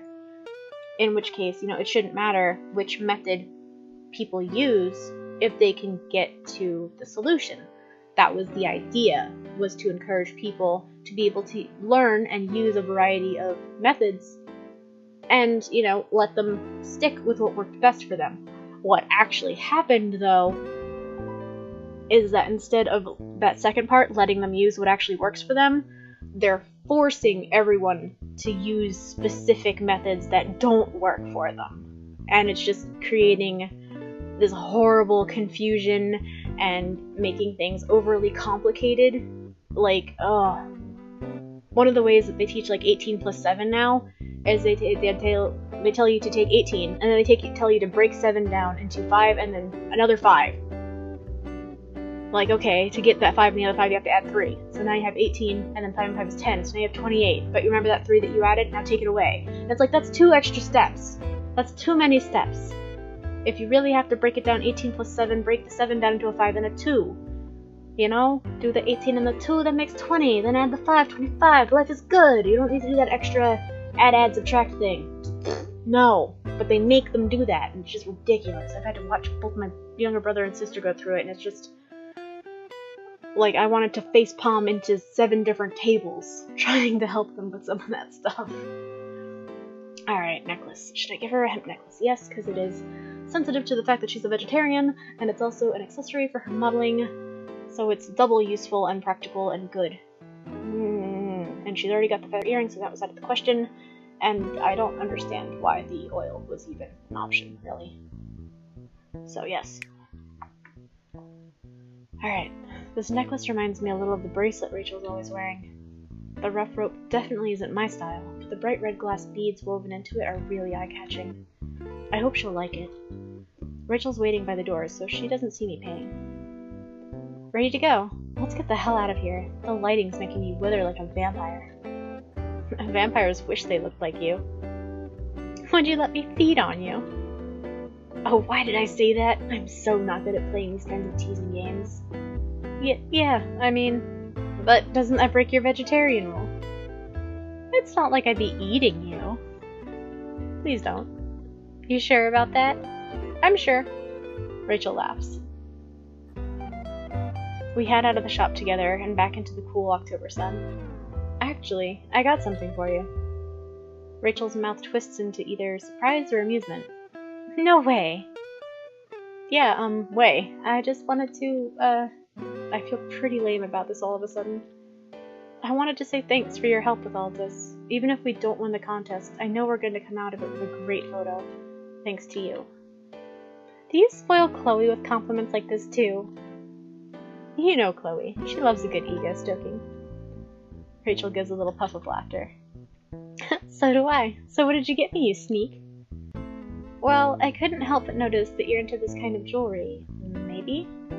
I hold out the necklace. In the sunlight, the beads shine like drops of blood. Oh, who told you I love hemp stuff? Was it Chloe? No, the bracelet you're always wearing just made me think. I've tried so hard to avoid the typical stoner cliches, but it's true. I am all over this stuff. Grody, right? Rachel turns the necklace over in her hands. She looks pleased. Help me put it on. Rachel reaches up to sweep her long hair up. She turns expectantly. I reach out to carefully fasten the necklace around her throat. My fingers brush against the soft hair at the nape of the neck. There. Thank you, Max. But you seriously didn't have to get me anything. I agreed to help because I want to do this. I know. I never doubted that. You're so sweet. Rachel glances down the street. A few moments pass before she speaks again. I wonder if we'll come out of this with an iconic photo. You know, one that becomes so famous that everyone knows its name? I can't even picture someone like me ever taking a photo like that. I seriously doubt it. Then stop doubting. Rachel turns her attention towards the sky. I want to be in a photo like that one day. I want to be in magazines, and billboards, and books. I want to be the woman in the mirror. That title, it's really familiar. I'm sure I've seen it before. Oh no! Avedon is the one that, the Victoria, Max always compliments Victoria's stuff for looking like Richard Avedon. This isn't fair! How am I supposed to know this? Oh no. Okay, but also Richard Avedon always takes portraits, which is also what Victoria does. So, Irving Penn, Helmut Newton. It's the only name that I recognize. We're gonna go with it. Richard Avedon, right? Right. Yes. There's a reason you always hear his name when people talk shop on fashion photography. He was an innovator. He brought soul into it. He captured his subjects like nobody else. Woman in the Mirror is an Avedon photo book, right? Yeah. What do you think it means? I have to think about that. I'm not totally sure, but a mirror reflects back exactly what you put into it. Like a camera. Well, yes, but you can manipulate a photograph pretty easily these days. So a mirror is more honest? That's what you're saying? Rachel looks like she's thinking hard about something. I study her closely. A few minutes of silence pass by. I decide to stand by what I've said. Yes. Rachel looks me right in the eyes, and then she nods. I wonder what Avedon would say. We'll never know. Rachel checks her phone. It looks like our conversation about photography is over. Time's almost up if you still want to catch your next class, Max. Unless you want to stick around. There we go, another offer to cut class. Oh man. I feel like we're gonna have to do the cutting class thing to get the best possible Rachel ending.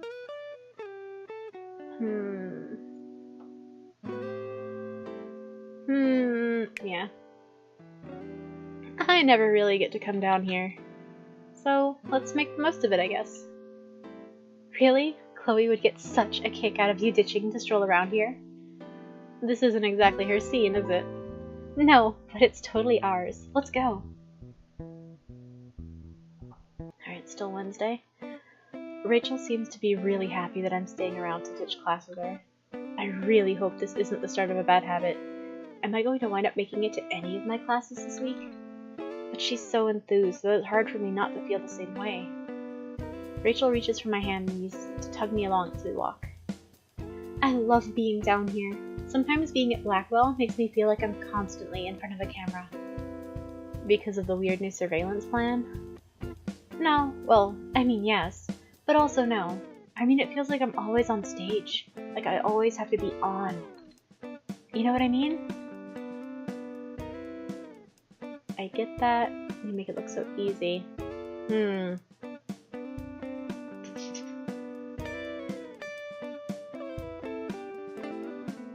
This one's just plain understanding.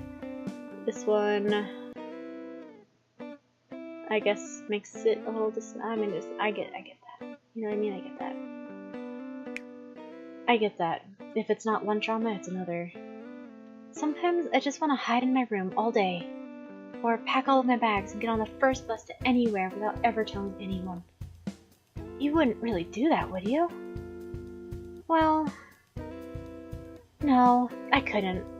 It would be selfish, wouldn't it? Rachel chews on her lower lip. If I did that, do you think it would make people think I was a bad person?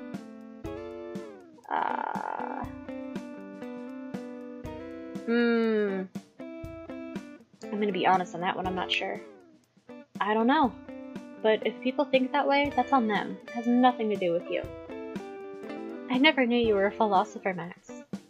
Rachel looks thoughtful. I'm a little embarrassed. I'm seriously not. I can't tell what the look on her face means. The more time I spend with Rachel, the less I feel I know about her. She's so friendly, but she's so distant too. Is it possible that Rachel's always been this way and I just never noticed? Had Chloe? Has anyone? I think back again to all of the conflicting stories I've heard about Rachel as we wait at the light to cross the street. Out here, one-on-one, Rachel is a lot less intimidating. Not that she was scary before, but it's always felt like she was on another level. But not now. When it's just the two of us, it feels so different. I want to learn more about her, but the more I learn, the less I understand. Hey, look! Here we are! Rachel lets go of me and points. I look at the place she's indicating. It's the movie theater. Does she want to see a film? Or, wait, I'm wrong. Rachel is pointing at the games set up in front of it. I have some spare change left over from my exorbitant purchase earlier. Want to give one of these a shot? I step closer and examine both cabinets. One of them is a claw crane, and the other is a fortune-telling machine. The claw machine is full of brightly colored stuffed toys. I recognize a lot of beloved childhood favorites in there, but I'm pretty sure these things are designed to lose. The fortune-telling machine contains an animatronic wizard that moves its arms up and down in a kind of creepy way. It looks old, and I'm not sure it won't just eat the money. I pick... Let's do the fortune teller! Because that just seems like a waste. This thing might actually work. These things never work. Claw cranes are evil. Oh! Fire walk with me? Let's get our fortunes read. Rachel's smile is so bright it almost blinds me. This is my favorite thing in the world, Max! Michelle the Mystic always knows exactly what to say. Oh, welcome back. I tried to do laundry today too, but it didn't end up happening.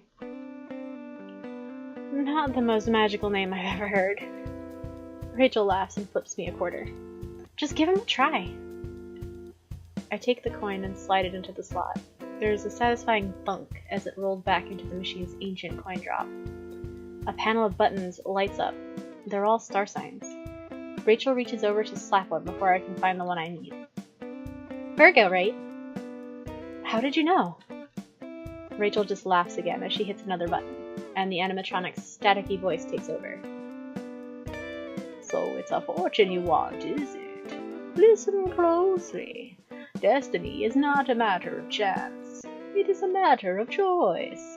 There is no such thing as coincidence. Wherever you end up is where you are meant to be. The glow of the mystic's crystal ball fades out as the recording comes to an end. There's a slip of paper sticking out of the slot at the bottom of the machine. I tug it free. It's just the same words printed out for reference, along with a row of supposedly lucky numbers. I fold up the piece of paper to put it in my pocket. Oh, come on. Ugh.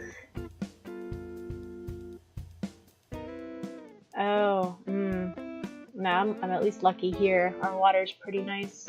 Once it warms up, they chlorinate it, so at the beginning of the warmer months it'll have a chlorine smell, but it subsides after a while. That's the worst of the water problems here. I can drink straight out of the faucet and everything. It's very nice. So he's telling me to be brave, right? I know it probably seems super hokey to you, but I love this shit. I really believe in it. Rachel giggles. Look at this. I watch as she slides in another quarter and hits a bright red heart button. The machine stirs to life again. Before I can ask what she's doing, she hits the Virgo and Leo buttons. So, it's a love match you want, is it? I turn bright red. Rachel is clearly teasing, but at least she's letting me in on the joke. Virgo and Leo, an odd couple indeed. Many would wonder what it is you see in one another. You could not be more different. This potential weakness can be turned into a complementary strength. It is a matter of balance, but only if you recognize it. The light fades out again, and we get another printout. Rachel reaches for it, smiling. Looks like we're not the greatest match. He was being downright hopeful. You should have heard the reaming he's given to me and Chloe. Complementary strength? Rachel winks at me. It's like we talked about. Synergy, Max. Rachel reaches for a cigarette. I watch her light up and squint into the afternoon sun. We should get back to Blackwell soon. We don't want people to see us sneaking back and assuming something we were up to. Something totally... Wait, what?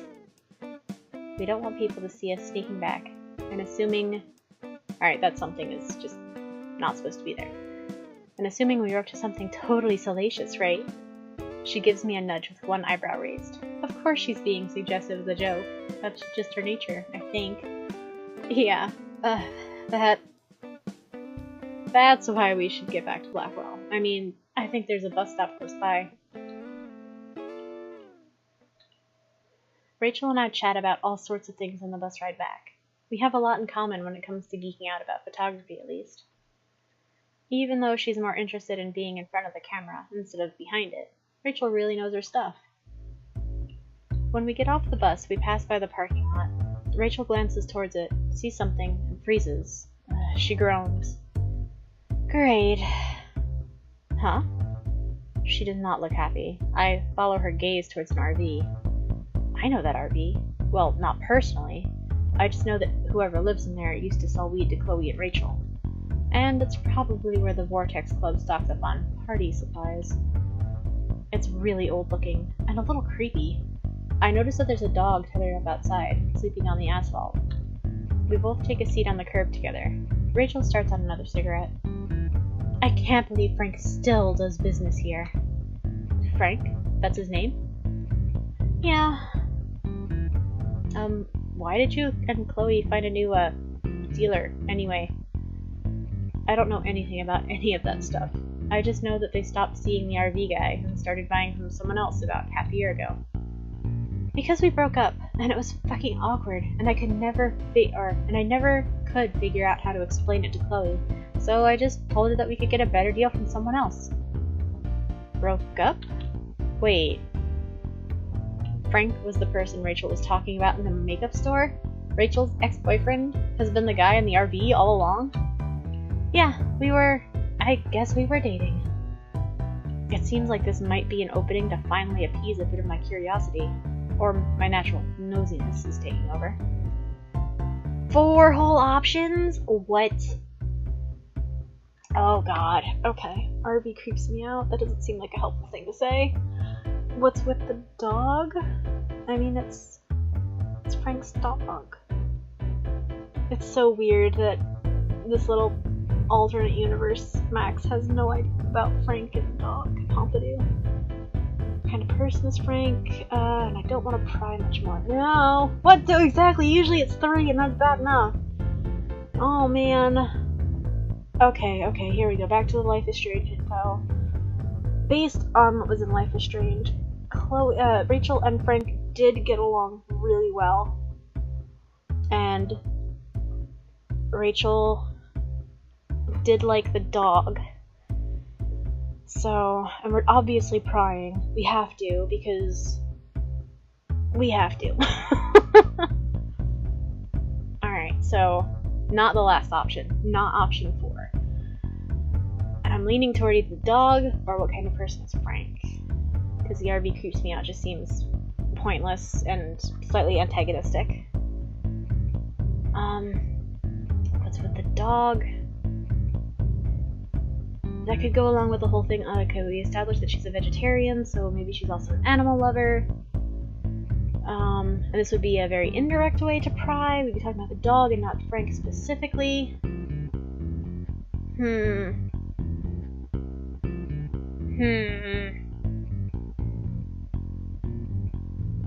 But doing something confident and direct could also be beneficial. Oh, booger!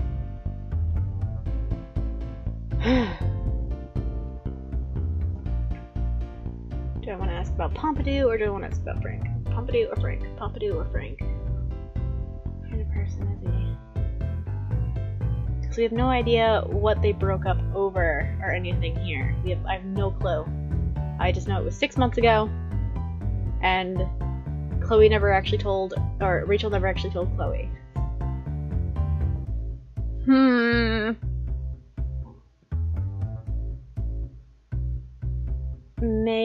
Maybe I should just ask about Frank. That way Rachel can just get it off her chest, because she seems to always have this front where she can't spill the beans or anything.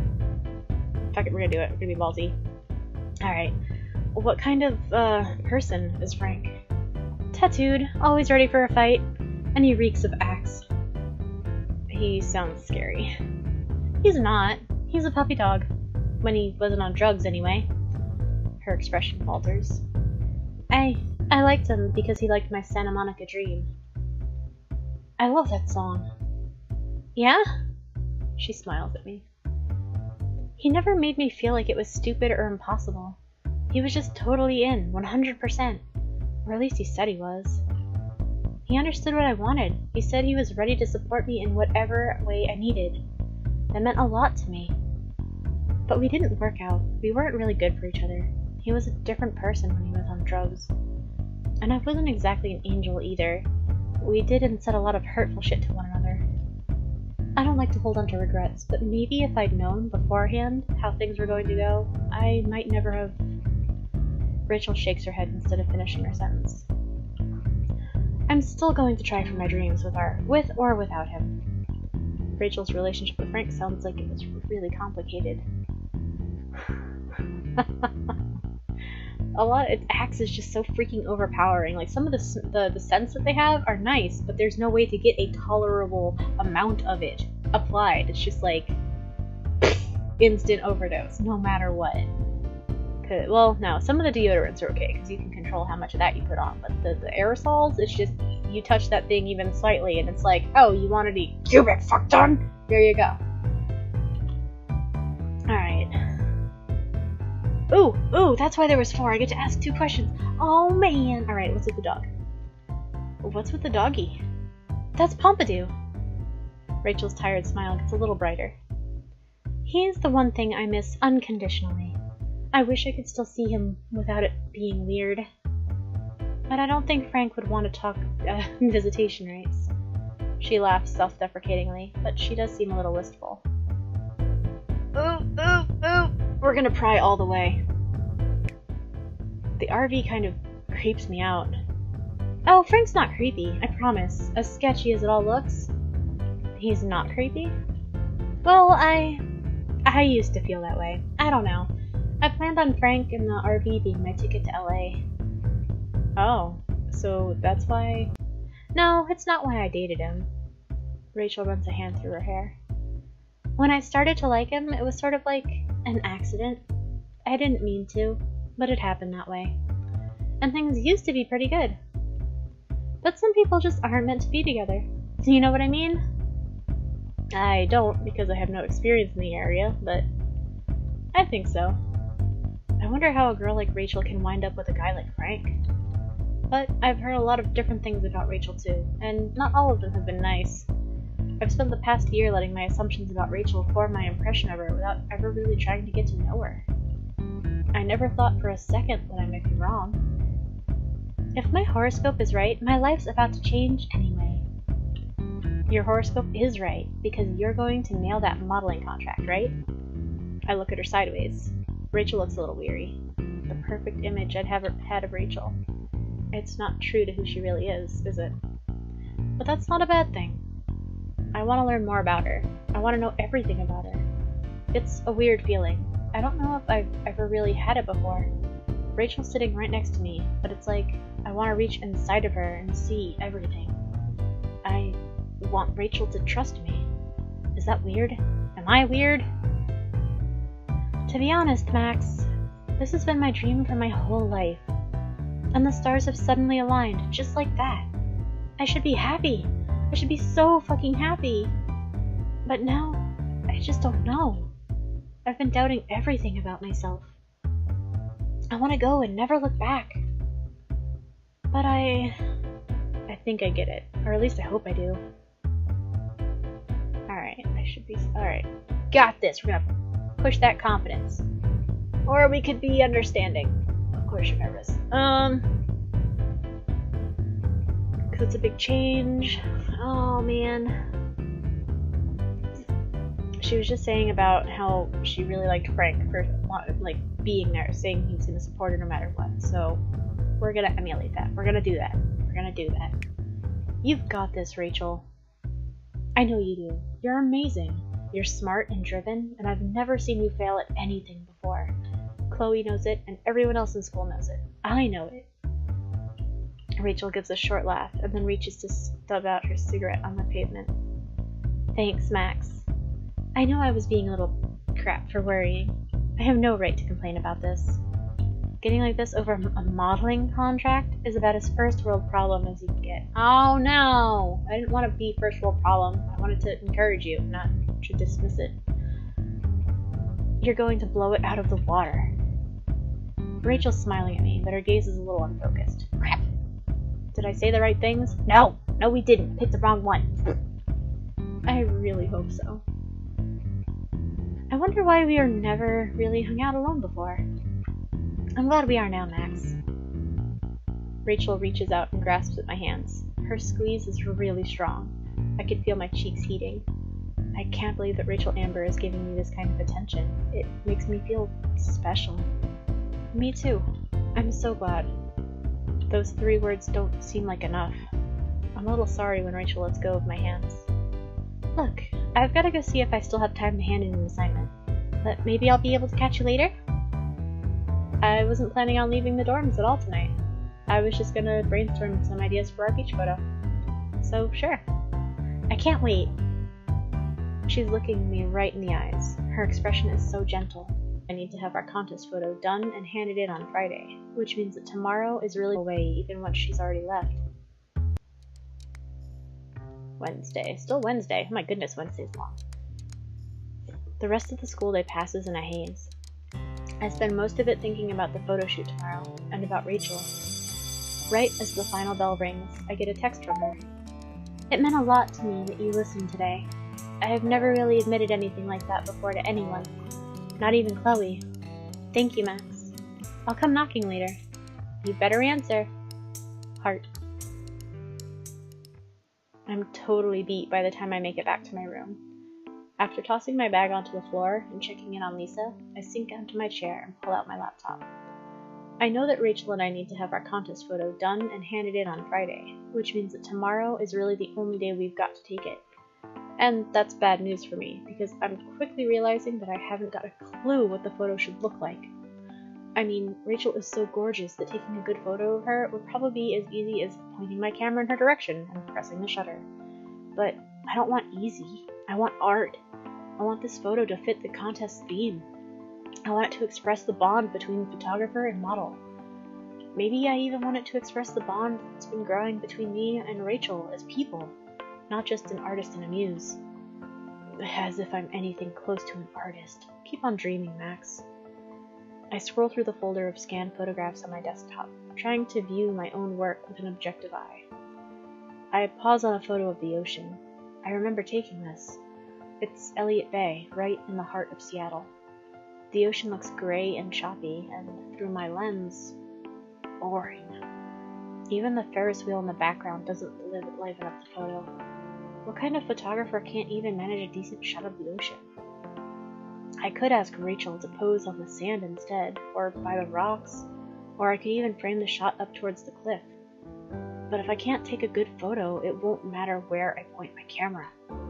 My stomach clenches as the anxiety swells. I take a long, slow breath and then close the folder.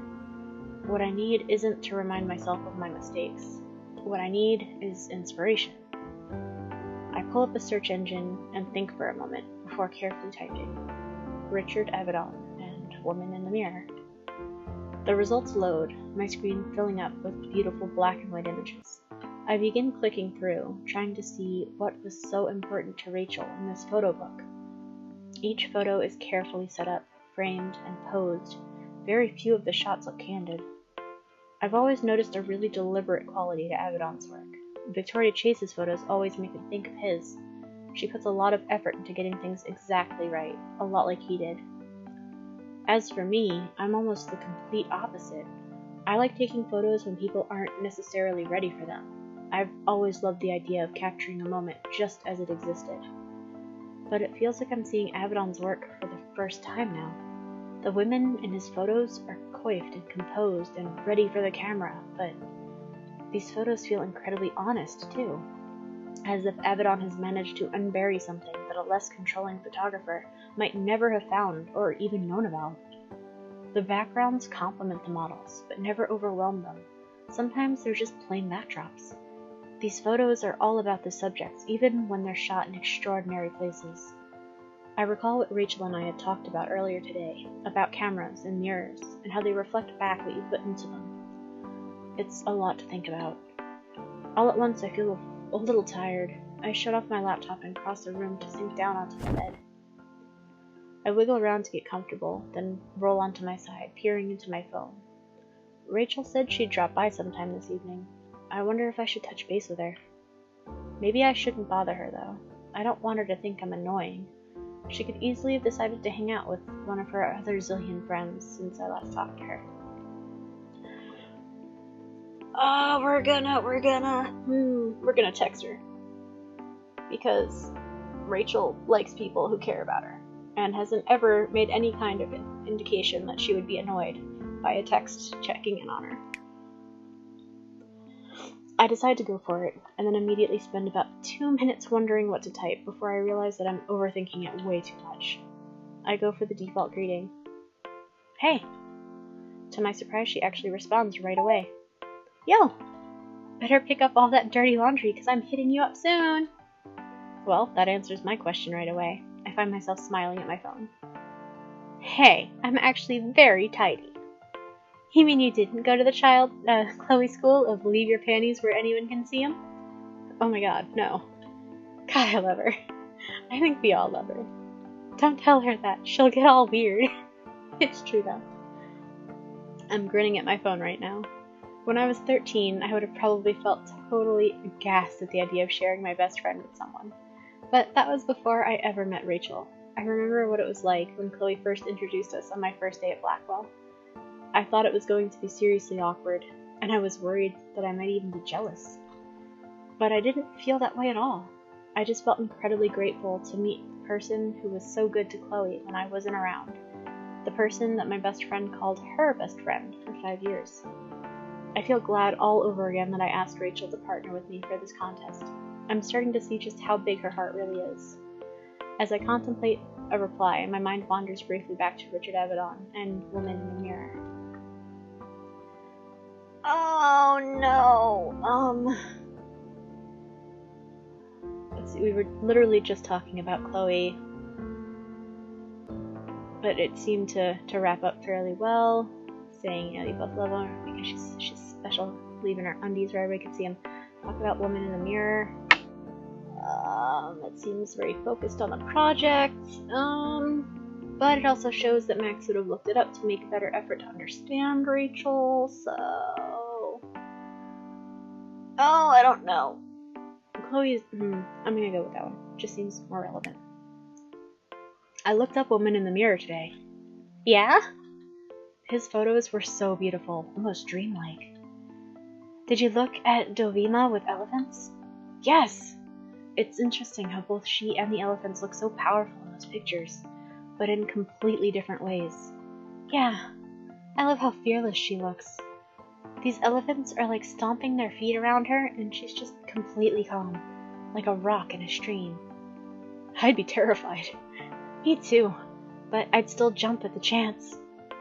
I'll take the pic for you, from inside an elephant-proof cage. I don't care if you're joking. You're on. Uh-oh. I was going to stop at the cafeteria before coming by. Do you want anything? If there are muffins, yes. Fuck yeah! Gonna put more junk in my trunk too. I'll be over soon. Heart. See you. Smiley. I'm really glad I decided to text Rachel. She's so fun and easy to talk to. I quickly run my gaze around my room, just to be extra sure that I don't have anything embarrassing lying around, before I lean back on the sheets and relax again. I slide my phone beneath my pillow so that I won't accidentally knock it off my bed and shut my eyes for a rest. Still Wednesday. Okay, good. I don't know how much time passes, but I'm abruptly brought back to life by a sharp knock on my door. When I open my eyes, I'm surprised to find that it's dark out. I quickly sit up, my heart thumping, and reach to rub at my eyes and run my fingers through my messy hair before going to answer the door. Rachel's right out there in the hall. She's holding 2 muffins in front of her chest as she looks me dead in the eyes. Check out my huge muffins. I see them. Rachel gives the muffins a little wiggle, and then she grins, her voice turning insistent. You're not looking! I make myself look, deciding to play along despite my embarrassment. Yes, they're big. Is that what you wanted me to say? I surprise myself by laughing. Rachel laughs too. Yes, thank you. Well, come inside already. Your room is so cute, and so delightfully free of weed odor. The only green leafy thing in here is Lisa. I point at the plant over by the window. Rachel turns to look at it. This is the one Chloe totally stole and handed off to me last semester, right? Hi, Lisa. I missed you. She hasn't forgotten the incident. Neither have I. Laughing, Rachel holds one of the muffins out to me, and I take it. It smells amazing. The Blackwell cafeteria fare typically never rises above average, but I think there's no such thing as a bad chocolate muffin. Rachel peels the wrapper off of hers and picks a chocolate chip out to eat it. The motion looks so delicate that I almost feel embarrassed about immediately stuffing my face. So, I've been thinking about this photo. It's got to be perfect. I swallow thickly, just when I'd managed to stop feeling anxious for a minute. I know. I want it to be too. It's not good enough to just have a great location, you know? I lower my muffin, feeling queasy. She's right, but hearing it said out loud makes the pressure a whole lot more real. Right, I know. I think about something I'd noticed about Richard Avedon's work, how he treated the background as just one of many elements in his photography, a detail meant to enhance his subject. But Avedon was a master. I'm not. I stare at the carpet. Rachel reaches out to touch my arm. We are going to win this. Nobody else stands a chance. It's practically fate. We can't let doubt get in the way. Anxiety takes root in my chest and blossoms. I strain to come up with something to say that won't disappoint her. These are terrible. What if we don't win, or how can you be sure? This one's just plain pessimism, this one's just doubt. And she can counter the doubt. Right, what if we don't win? Because... yeah, that one just assumes that we're going to lose. This one's just asking for validation or reassurance. We're going to go with the reassurance. How can you be sure?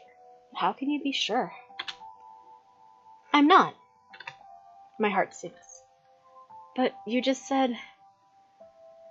You ever heard the phrase, fake it till you make it? I stare at her. Yeah, I didn't think anyone actually lived by it, though. It's actually not bad advice. If you pretend it's something for long enough, it eventually starts to feel kind of, well, true. I stare back down at the carpet again. I'm sorry, Rachel. I don't even know how to be fake confident, let alone real confident. If I take a shitty pic... What the hell are you talking about? You keep saying that we're definitely going to win this, but I don't know if I'm... But I wasn't even talking about you. Well, Wait, what? I was talking about myself. About me fucking this up for us. I nearly dropped my muffin. Oh. You thought I was talking about you? Rachel's eyes go wide and her expression turns apologetic. She speaks in a rush. Holy shit, I'm sorry. I've been so up in my own head kicking myself over this whole thing. I wasn't trying to put pressure on you. Fake it till you make it. Yeah, that's me. I was so antsy to show you a cool place to take the photo, so you'd think that I knew exactly what I was doing. That is what I thought. But with all this shit going on with the contract, I don't know if I can even, give you anything worth your time tomorrow. I'm a little stunned. Rachel. You're not the only one who's been in her own head and kicking herself. I know exactly how you feel. I didn't want to, put you on the spot or anything. I just think your photos are so fucking amazing. The compliment warms me, even through my uneasiness. But that's exactly what I just did, isn't it? I piled a bunch of expectations on you. Just like everybody's always doing to me. Rachel has always seemed kind of invincible. Like she can handle anything and everything. And she's always proving it. Perfect looks, perfect grades, perfect skill. But she's only human. Maybe it's hypocritical, but there's no way I want to let Rachel keep feeling like this. Hey, Rachel? Yeah? Let's make a deal, okay? Rachel nods at her lower lip before responding. What kind of deal? No expectations of one another or ourselves. No pressures. No hopes or plans or anything for tomorrow. We get there and just see how it goes. That's all. There's a moment of silence between us, tense but hopeful. Flying by the seat of our trendy torn jeans, huh? I love that idea. I love it so much I could kiss you. Now and then I do have a rare moment of genius. I think I'm being clever, but while I'm congratulating myself, Rachel is on the move. She leans forward, grasps me by the shoulder, and lays a kiss on my cheek. It happens so suddenly that I don't even realize it until it's over, and she's pulled back, eyes sparkling. Oh! What did I just say? You did warn me. I start grinning like a total idiot. I know it's just Rachel being Rachel, but I feel pretty amazing right now. She's still touching my shoulder as we stare at one another. Maybe I'm just imagining it, but there's a strange feeling of expectation in the air. At least until she speaks again. We should both be going to bed soon. We've got a lot to do tomorrow. I nod, feeling a little disappointed. I find myself thinking that it'd be nice if Rachel could stay over. I think I could probably talk with her all night about pretty much anything. But she's right that we both need to be well rested, and anyway, we'll have lots of chances for sleepovers in the future, hopefully. I was pretty much asleep before you got here. I can tell. No offense. You looked so adorably tired when you got to the door. As long as it was adorably. It was. I'll text you tomorrow morning. Feel free to blow up my phone. Be careful what you wish for. I'll straight up explode it. Somehow, I don't think I'd mind. Rockin'. Rachel turns to go, laughing. I hold the door open for her as she exits. After a moment, I can hear her voice calling from down the hallway. Sweet dreams, sweetheart! Sweet dreams. Hey, Thursday's over. That was not Thursday. Wednesday's over. That was a long Wednesday. Oh my goodness, that was a long Wednesday. Okay. October 9th. Rachel invited me to head downtown with her today to hang out and talk about our contest photo. I didn't want to miss class, so we agreed to meet during my free period. I almost never go downtown, Or what passes for it in Arcadia Bay, anyway. Wow, Max, not much? Can't help it. The shopping in Seattle is top tier. Uh-oh, I'm starting to sound like Victoria Chase. I decided to pick something out for Rachel, since it's been so nice for her to agree to help me out with this contest. I can't afford much, but a little gift never hurt anyone. I don't know anyone that doesn't like presents. I got her a necklace made out of hemp. She called me out on falling for the stoner cliche, but she seemed to like it anyway. It's a drawing of Chloe smoking on the hood of a car, hair blue with a blue butterfly. Rachel surprised me by pulling out some pretty well-rounded knowledge on Richard Avedon. We talked about how mirrors and cameras are similar, and whether or not photos are always honest. I didn't know she was so into the art and theory side of photography. I guess I just assumed that as a model she wouldn't care. I was totally wrong.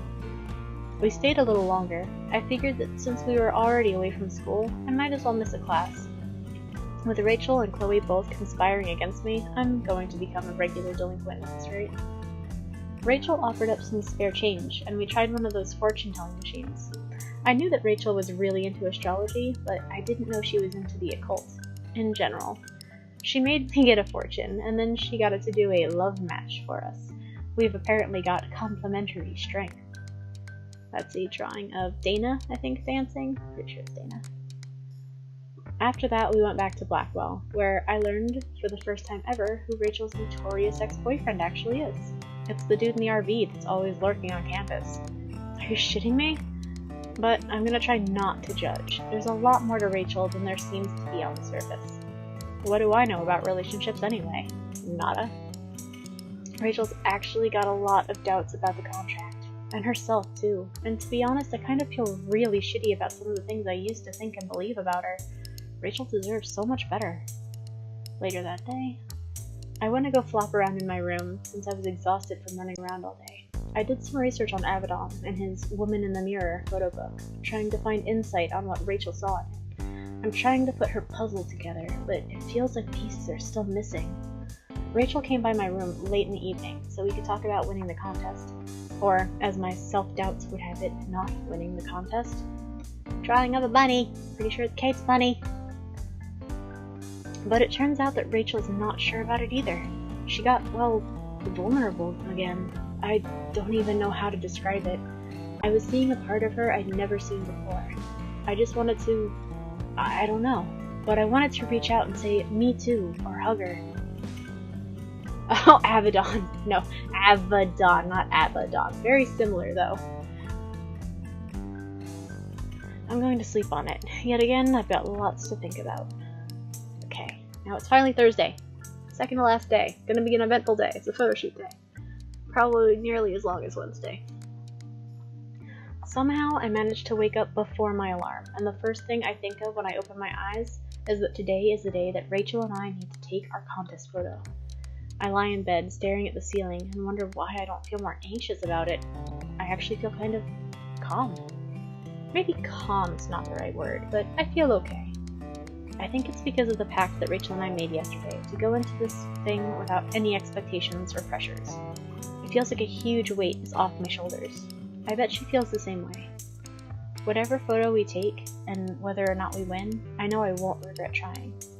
There will be lots of opportunities just like this one in my future. I just have to be brave enough to take them. My phone lights up with an alert. I roll over onto my stomach and fling an arm out to grab it. Rachel, of course. Good morning, Starshine! Rachel says hello. Photo time today! I'm stoked! Can you keep a secret? Maybe. I kept an extra muffin from you last night. That's how you get ants. The incense keeps them out. Incense. It's really incense, I swear. Smiley face. I'll prove it to you. And share my muffin. And also we should talk about the plan for today. Come to my room. I'm like right by your end of the hallway anyway. I've been waiting for the bathroom to open up. I don't think I've ever been in your room before. Surprise face. Shit, you're right. I don't get the chance to invite pretty girls back to my place very often. Winky smile. I stare at my phone. I can feel my cheeks going pink. I wonder what I should type back before deciding to play it cool. Wowzer, so smooth. Not smooth enough if you're still not getting that ass out of here. Oh my god, fine, I'm coming. I set my phone down and climb out of bed right away. I quickly get dressed and grab my facial cleanser and a few other things, and then I head out into the hallway. I spot Rachel right away. She's still got her phone out, thumb swiping at the screen as she lingers by the bulletin board. So it's the day of reckoning. Rachel lowers her phone to greet me, smiling. So ominous. I'm not nearly as nervous about it as I was yesterday. Not anymore. Yeah, I'm feeling a lot better about it too.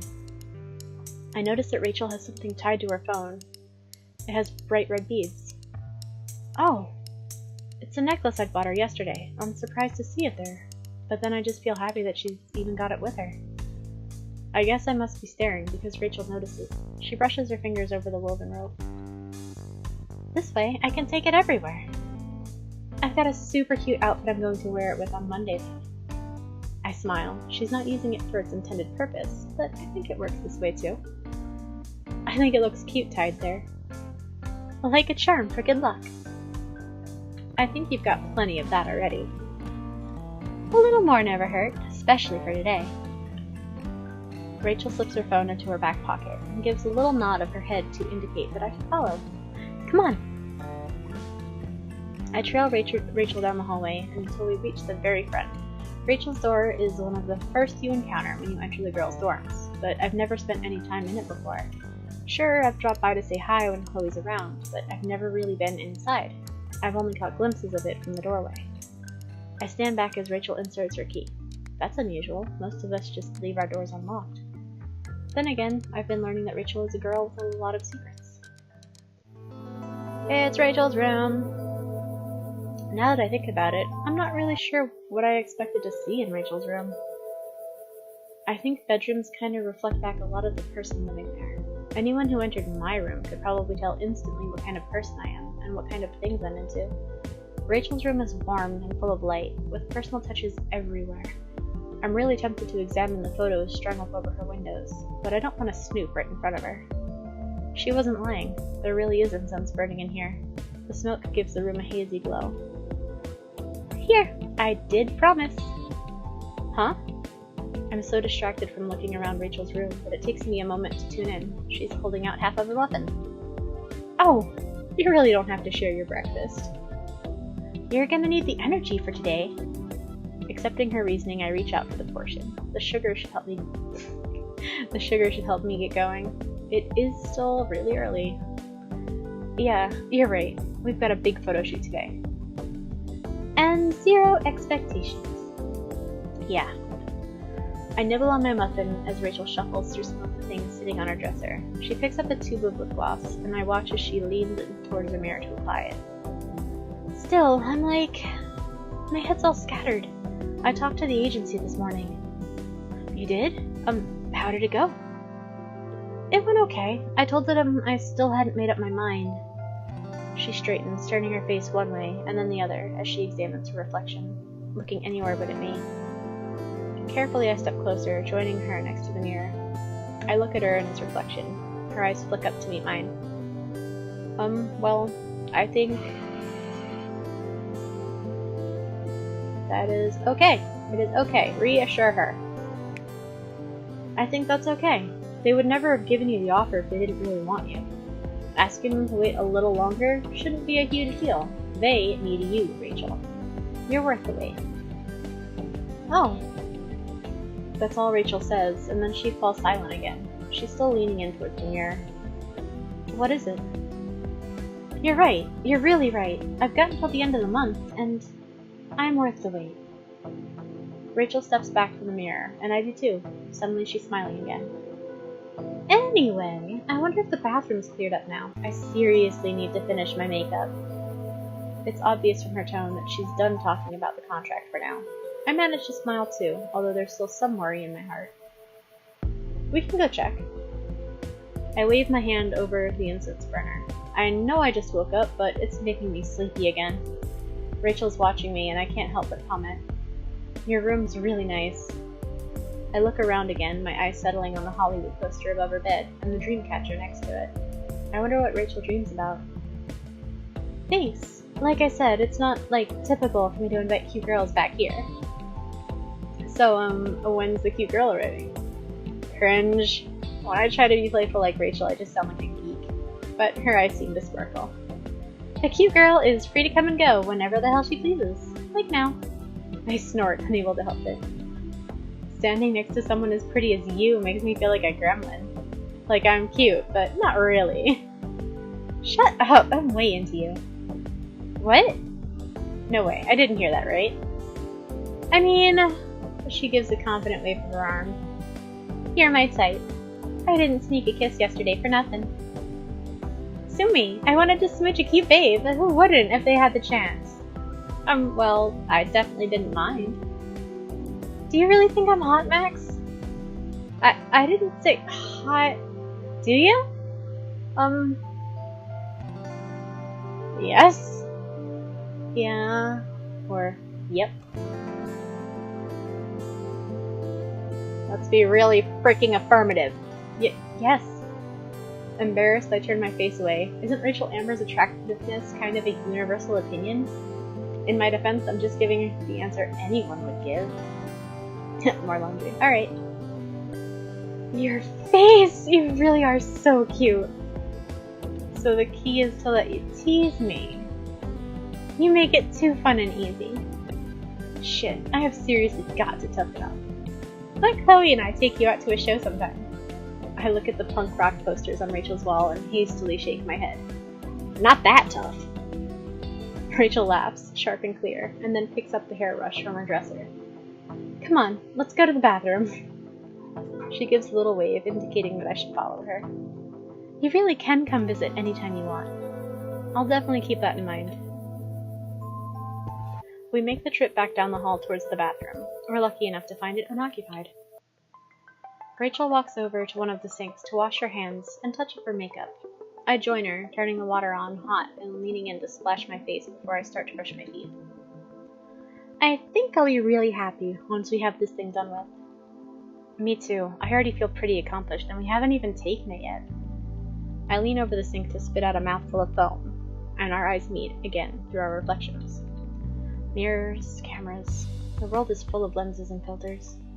Hey, so do you think you're ready? For the photo shoot? Yeah. Rachel's voice is a little strained. Even beneath her impeccable makeup, she still looks tense. Alright, let's fake it till we make it. I know everything's gonna be fine. We're gonna push that confidence through our teeth. Listen, Rachel. Everything is going to be fine. I know it. No matter what happens with the contest. Yeah, I know. No expectations, right? At least I'll get to have this contract out of my head for an hour or two.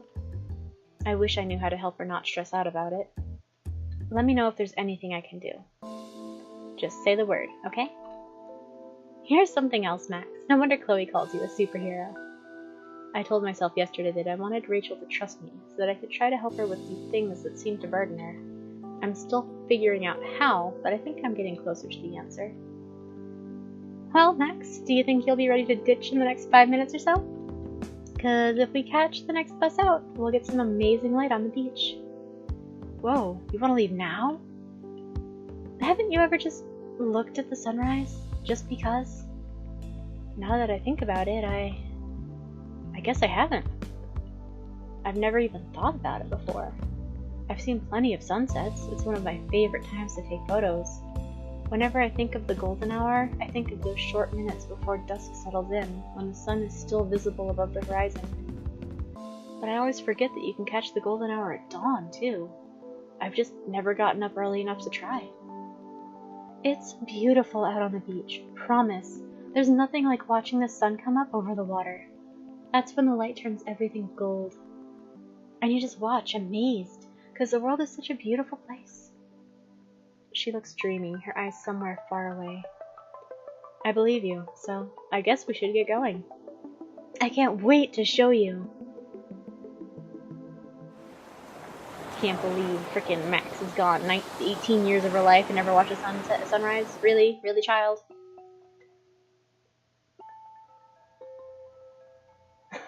You stay up for it, right? Just be awake for both of them. Rachel was completely right. The beach is absolutely beautiful at sunrise. The moment we step off the bus, We're awash in purple and red and orange. It's a totally different kind of golden hour. Wowzer. Told you so. I'm so amazed by our surroundings that I hardly notice the early morning chill. My eyes are fixed on the water and the sky, so bright. They're almost blinding. Part of me is super tempted to just whip my camera out and start snapping photo after photo, but I take a moment to just stand there and enjoy it with my eyes, not my camera's. Rachel seems to be thinking the same thing, because she just stands next to me, silent, and watches the horizon too. I'm thinking again about how much she seems to belong here when she speaks up a minute later. Let's get closer to the water. I follow Rachel down to the sand, tearing my eyes from the sky to run my gaze towards the cliff where the lighthouse stands in silhouette.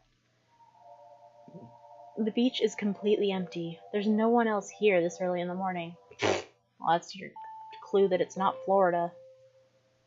Anytime the sun is touching the horizon, there's like a crowd of people on every beach. Weird. Cult-like. I'm really pleased about that. I wonder if that's because it's good for my photography, or if it's because I just want more of Rachel to myself. Like, I haven't already had enough of her to myself this week. It's been crazy getting back to spend so much time with one of the most popular and busy girls at Blackwell. But I get why so many people are drawn to her. I understand it even more now. It's hard not to be charmed by her. Still, I wonder, how much of that is the real Rachel Amber? I don't know as much as you about lighting and photography, but this'll work for you, right? Rachel walks us closer to the water, stopping right before we reach the wet sand. She stands there looking up at the lighthouse, then turns to me. Oh yes, it's perfect. Now we just have to think of a place and an angle. I watch as Rachel kneels to loosen her sneakers before kicking them off. You aren't planning on going swimming again, are you? Rachel jerks her head towards me. Are you making fun of me? How bold, Max. Who knows? Maybe you've had a bikini on underneath your clothes all morning. No, but I could strip down again if you insist. I'm kidding. But we should definitely go swimming in the summer, you and I. Whether that's here or in LA. Really? I'd love that.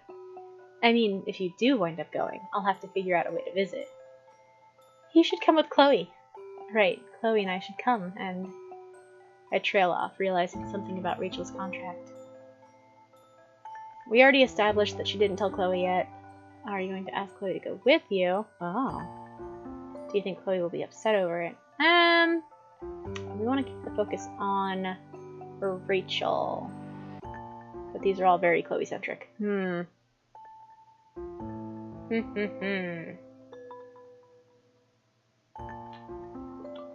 Alright, I guess we'll just stick with this one. I already know that she didn't, because she covered that already.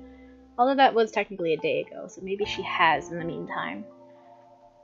But still, this will be talking about Rachel and her decision, as opposed to focusing on Chloe. Have you told Chloe about the contract yet? I asked the question cautiously, not wanting to offend her. I know that on Tuesday she'd said that she hadn't told anyone else about it yet, but out of all the people in the world, the one person I figure Rachel would confide in would be Chloe. No, I haven't. Oh. I don't know why, and I'm not sure how to ask. It feels like it's really none of my business, even though they're both my friends. I know I should. I really should. I've been putting it off. We've been wanting to go to California together for years. Our #1 fantasy. We pulled so much shit just trying to get all the money we'd need, but it never shaped up. And now I've got this opportunity, and it's all happening really fast. I'm worried she'll be pissed at me for going without her. Oh, Rachel. But that's how it always goes with me. More promises I can't keep and expectations I can't live up to. Rachel trails off, shaking her head. That's not supposed to be a speech. That's supposed to be a description. I'm going to tell Chloe about it this weekend. I don't know how well she'll take it, but I promise I'm not going to keep her in the dark. No matter what my decision ends up being. Rachel. I offer her an encouraging smile. Maybe Chloe will be disappointed at first, but if you end up going, I think it'll just motivate her to work even harder so that she can join you. Chloe might be stubborn, but that's a good thing more than it is a bad thing. I just know she wants you to follow your dreams. If Chloe could forgive me, then I know that she can forgive Rachel, and that she won't settle for any less than making things work for herself, too. Max! Rachel lights up, smiling, her face glowing in the sunrise. You know what else I'm going to tell her? Thank you for befriending you so long ago, so that I could get to meet you, too. I think I owe her the exact same thank you. Rachel reaches out and squeezes my arm before her hand drops away, and she turns to face the ocean, stepping out onto the wet sand. I watch her bare feet sink in. She barely flinches, even when the cold surf comes to slosh up around her ankles. Here, right here. Here? The photo. I can feel it. This is the spot. I look at Rachel's back turned towards me, and then out towards the ocean.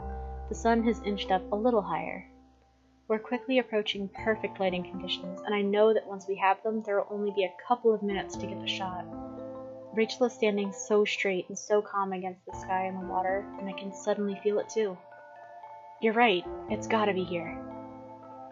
She turns to look at me over her shoulder, smiling, and then walks closer to the water.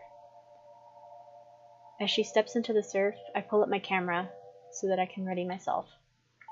I wipe off the lens and tear open a new package of film, pushing it in and removing the dark slide when it rolls out. I store it in my bag for safekeeping. I decide to take a test shot to make sure that the film is good. There's one thing I know I definitely want a photo of: the lighthouse. I aim my camera up towards the cliff. Through the lens, it looks even tinier. I tug the photo free and slide it into my bag so it can develop somewhere dark. As I wait, I turn to see what Rachel's up to. I'm surprised to find that she's sitting on the shore, cross-legged, where the water inches towards her. For a moment I hesitate, worrying about the cold. But then I decide that I don't care, and after removing my shoes, I join her. It is cold, and it's definitely not pleasant, but sitting next to her, it's not bad either. Rachel turns to look at me with a smile, but then she looks back out towards the ocean, so I decide to stay quiet too. You know, Max, I'm really grateful for you. It comes out of nowhere. I can't help my surprise. Thank you. I feel like I can be real with you. Oh, Rachel. I'm tired of always pretending, you know? Is it just my imagination, or is Rachel's voice wavering? I'm always something different to everyone. Everyone has an idea of the person I am, or the person I should be, or the person they want me to be. And while I've been busy trying to be all of those different people, I've forgotten where Rachel is. She draws her knees up to her chest and rests her arms against them, her head tipping forward. My chest clenches up, all tight, watching her. I let out a breath, realizing I've been holding it this whole time. Yeah, you don't have to pretend around me. Yeah! Rachel, you don't have to pretend around me, I promise. I know. That's why this week has been so special to me. You didn't keep any expectations about me. You just listened. I can't take that much credit, Rachel. To be honest, I hesitate, but if Rachel feels that she can be real with me, then I want to be real with her. I had a lot of thoughts about the kind of person you were, too, and I saw that a lot of the things I thought were totally dead wrong. I shouldn't have assumed, or believed rumors, or taken so long to get to know the real you. Oh, Max. Rachel's soft voice lacks any hint of anger. She reaches out to touch my shoulder. But you listened. You really listened. And you let it go. I'm afraid of being forgotten, irrelevant, unimportant. I've manipulated people. Manipulated? Ask anyone. Even Chloe will probably tell you that. I'm so good at being whatever anyone wants me to be. Sometimes it feels like I'm living a double life, or a triple life, on and on into infinity. How's someone like that supposed to accomplish her own dream? Fuck, I don't even know if I really deserve it. It doesn't feel like I've earned it. It's like nobody knows the real age of Amber. And if they did, they wouldn't like her. You're real to me! You don't owe anyone anything. No, it's just validation. You're real to me. Hearing Rachel say that is like having a weight dropped into my throat and then down into my stomach. At the beginning of this week, I could never have imagined that Rachel Amber felt and thought these kinds of things. Things I've thought and said to myself before.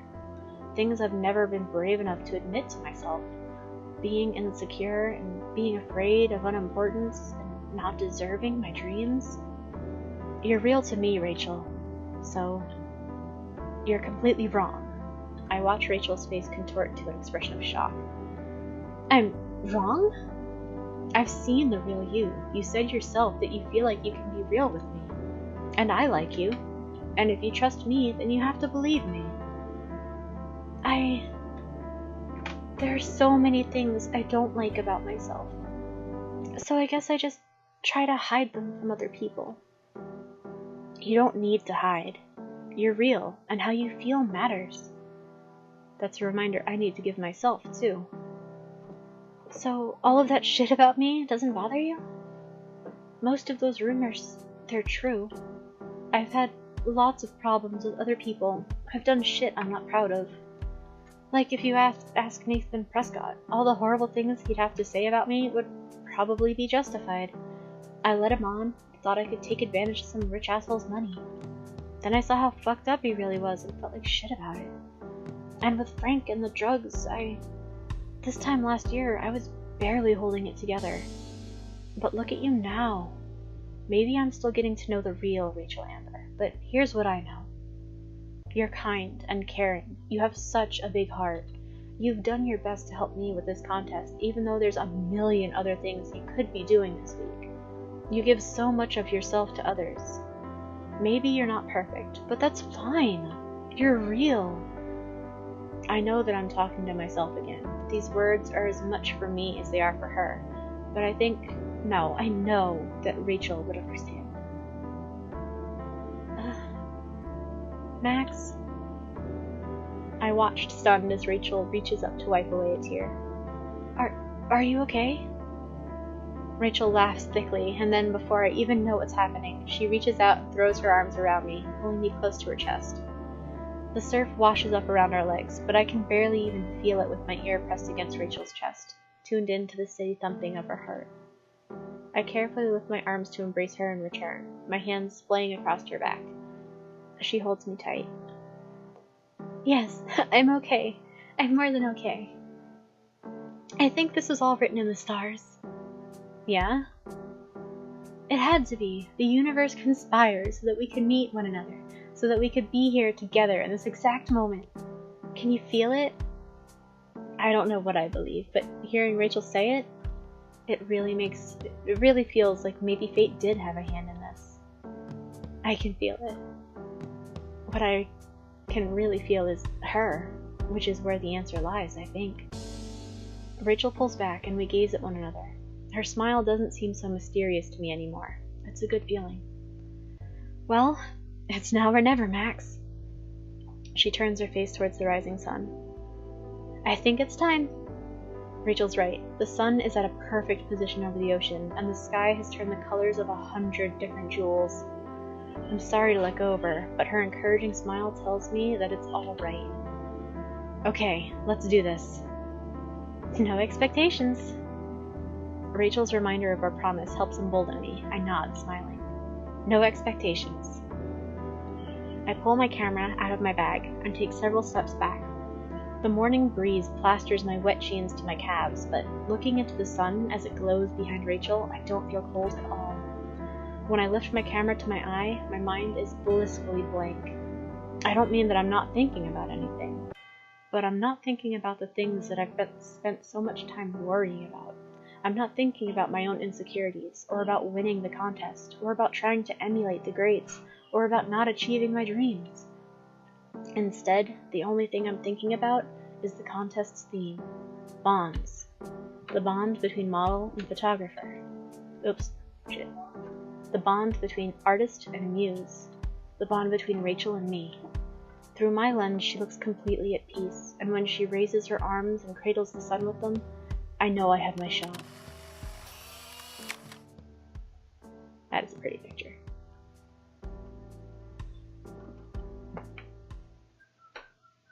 Friday needs to wait because Thursday's journal need to be read. Boink. Alright. 10th. October 10th. I woke up after an extra shitty night's sleep with my mind on the contest and the photo we're supposed to be taking today, and immediately got a text from Rachel. We promised last night that we would drop all of our expectations and not get our hopes up too high. It made me feel a lot less nervous about the whole thing. Asking Rachel to be my partner has been a really great idea. Rachel told me she talked to her agency this morning.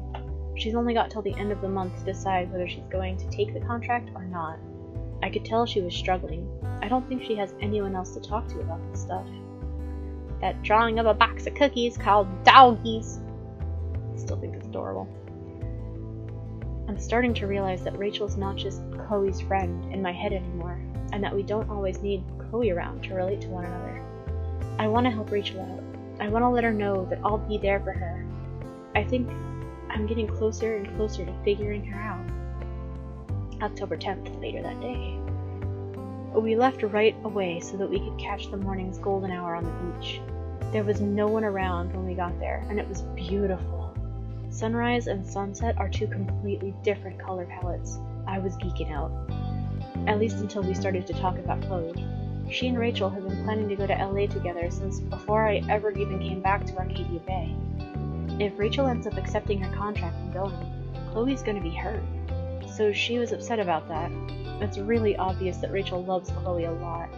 After all, she's the one who was there for her when I couldn't be. Drawing of white lilies! Favorite flower! Then Rachel started to talk about some serious stuff, like how she doesn't feel like she's always real with other people, because everyone's got an idea of the kind of person she is. And I was even one of those people. I thought Rachel was flaw-free. My heart was so heavy for her. Rachel carries a lot of sadness that's very deep down. So deep, I'm not sure even Chloe knows about it. We talked soul to soul, and the strangest feeling was making my chest all tight as I sat next to her. The photo we wound up taking is beautiful, but it gives me that same feeling. Max wearing a mixed dog costume saying, "Work hard, mustard big." Alright, it's Friday, last day, we're in class. Oh god, my butt's numb, hold on. Okay, that's slightly better. Oh, ow.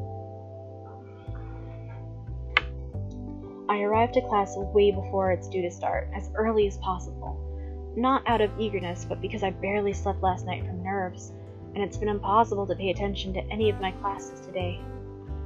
No kind of don't get your hopes up promise beats the butterflies in your stomach, I guess.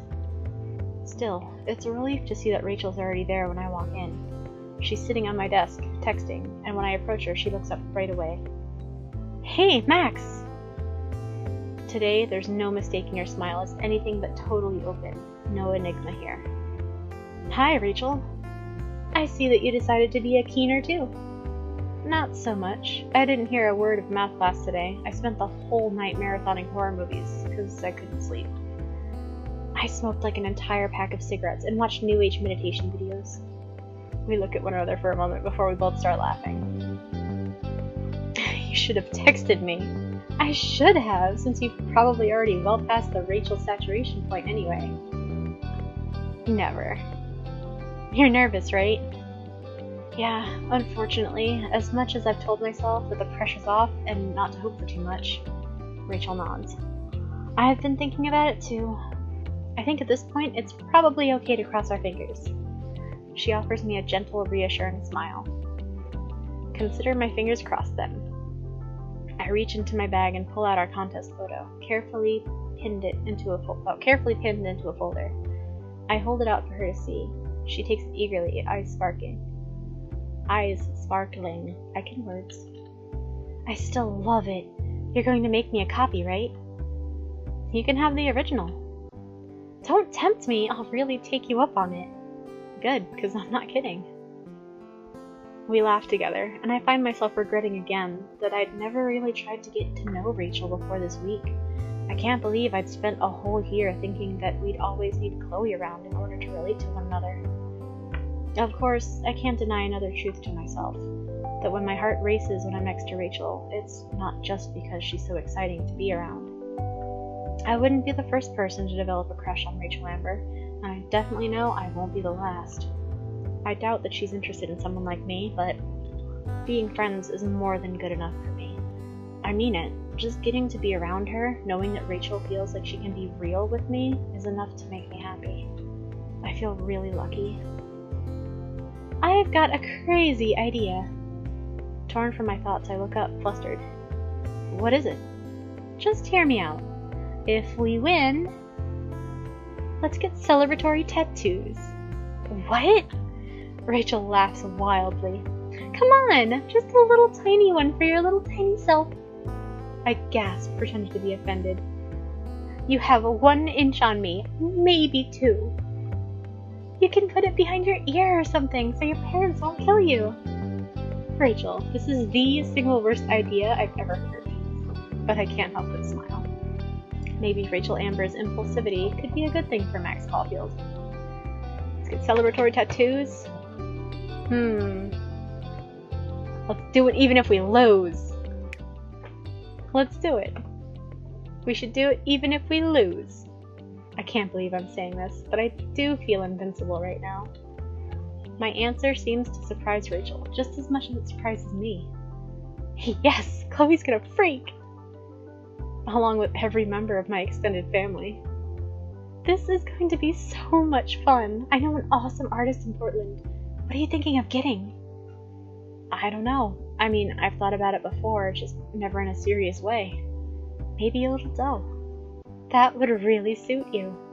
What about you? I've been planning on a bluebird behind my shoulder. I should have guessed. What, too predictable? No, it's perfect. I glance around the room. More of our classmates are arriving, including some familiar faces it feels like I haven't talked to in ages. Rachel sees me looking. Go catch up. I don't think Dog's gonna be here anytime soon. Thanks, Rachel. I'll come sit with you when class starts. We're gonna go talk to Victoria. Oh, if it isn't Max Caulfield. I'm shocked to see you actually managed to peel yourself away from the mess you've partnered up with. You mean Rachel? Who the fuck else? You know, for a second I thought you'd actually have better taste than that. Of course, Victoria's a total crap right off the bat.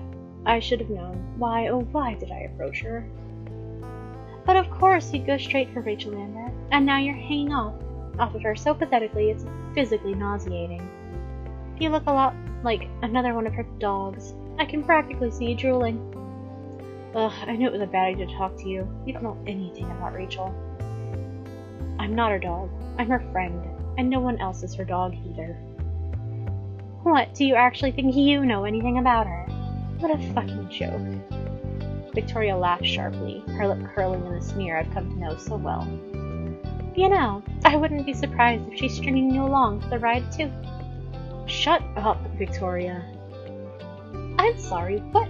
I'm serious. I stand up straighter. I'm not going to sink to her level, but I'm not going to let her keep saying all this shit about Rachel either. You don't know a thing about Rachel, and maybe a lot of other people don't either, but that doesn't give you or anyone the right to just make things up about her. Whatever. I was just what? Victoria seems so startled that she doesn't know what to say. Ugh, never mind.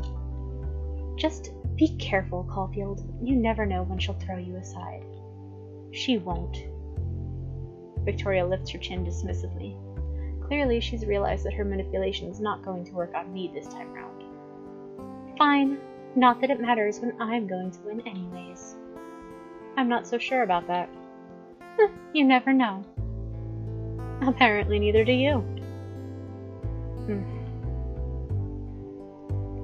Okay, we got that out of the way. Let's go talk to Kate next. Max, it's good to see you. I've missed our talks. Me too. It's been such a busy week with the contest. Too much excitement for me, honestly. I'm kind of glad it's over. Oh, right. I hope Kate's doing well. She seemed kind of down at the beginning of the week. Sorry to hear that. I'm sure you had fun, though. I saw you and Rachel talking. Was she your partner? Yeah, she's great. I think the photo we entered was really special, and I couldn't have done it without her help. I can't wait to see it. I'm sure it's awesome, like all your photos. Thanks, Kate. I really hope so. I take in a deep breath, trying to quell my nerves. Rachel really thinks we have a shot at winning, and it would suck to let her down. Don't worry, I believe in both of you, even though I don't know Rachel that well. She's so pretty and popular, it's a little intimidating. Rachel and Kate definitely run in completely opposite social circles. I'm not surprised that they don't really know one another. Maybe I should work on changing that. You'd be surprised. She's actually a really sweet person once you get to know her, despite any rumors you've heard. I know how that feels. This school has some real jerks. Maybe my intuition about Kate on Monday was right. What do you mean? I'll tell you later. Good. I really hope Kate knows that she can count on me. Class is about to start anyway, but I'm glad you had fun with Rachel. Maybe I'll stop being so shy one day and talk to her. She's really cool, and she's artsy. I know she'd love to see your drawings. I've missed those too, by the way. I've had artist block lately, but I actually do have some new stuff to show you. Let's get together later, okay? I think class is going to be starting soon. Absolutely. See you later, Kate. Alright, Chloe time. Hey, superstar. Oh, it's such a relief to be able to finally talk with Chloe again. I can't help but grin. Chloe, hey! How you feeling? I know how you get before these things. Well, nervous. Typical. You shouldn't be, though. Rachel's been singing your praises all week. She has? Yeah, and it's hella annoying. Like, I already know you're talented. She's been barking up the wrong tree all week, non-stop. My shoulders slumped. Oh, well, that's great of her to say, but it's possible she might have had a little too much faith in me. Okay, Max. Somehow I doubt it. There's Chloe's infinite faith in me yet again. I'm serious. This was super important to her, and we've both spent all week working on it. Yeah, I know you have. I've barely seen either of you these last couple days. Which kind of sucks, considering. I think I already know what Chloe's going to say, but I can't help but stab guilt in my chest. Considering what? Considering you guys are my best friends, you know? But it's whatever. What's important right now is that you stop freaking. I'm not freaking. You totally are. And you shouldn't be. You and Rachel are a fucking dream team. And I can't believe it took you guys this long to work together on something like this. I'd hate to be the competition. You're going to completely demolish. I can always count on Chloe, no matter what. I'm so happy she's so supportive, even if I didn't get to see her much this week. I'm still not sure of that, but thanks for the vote of confidence, Chloe. Anytime. Anyway, I'll let you go collect your spoils. Don't forget the little people, alright? Never. Our conversation comes to a close as the bell goes off and Mixed Dog walks in.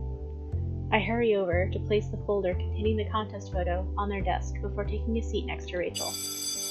Alright. I know you're all excited, but I need to have you all seated. Have I got everyone's photos? Everyone's eyes are on Mixed Dog as they shuffle through the photos spread out on their desk. I'm really impressed by the amount of students that have entered this year. About half of every class has put an entry in. And now, with these, I can finally start deliberations.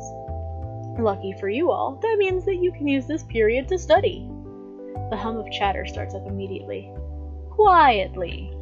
And then dies down with some protests and groans.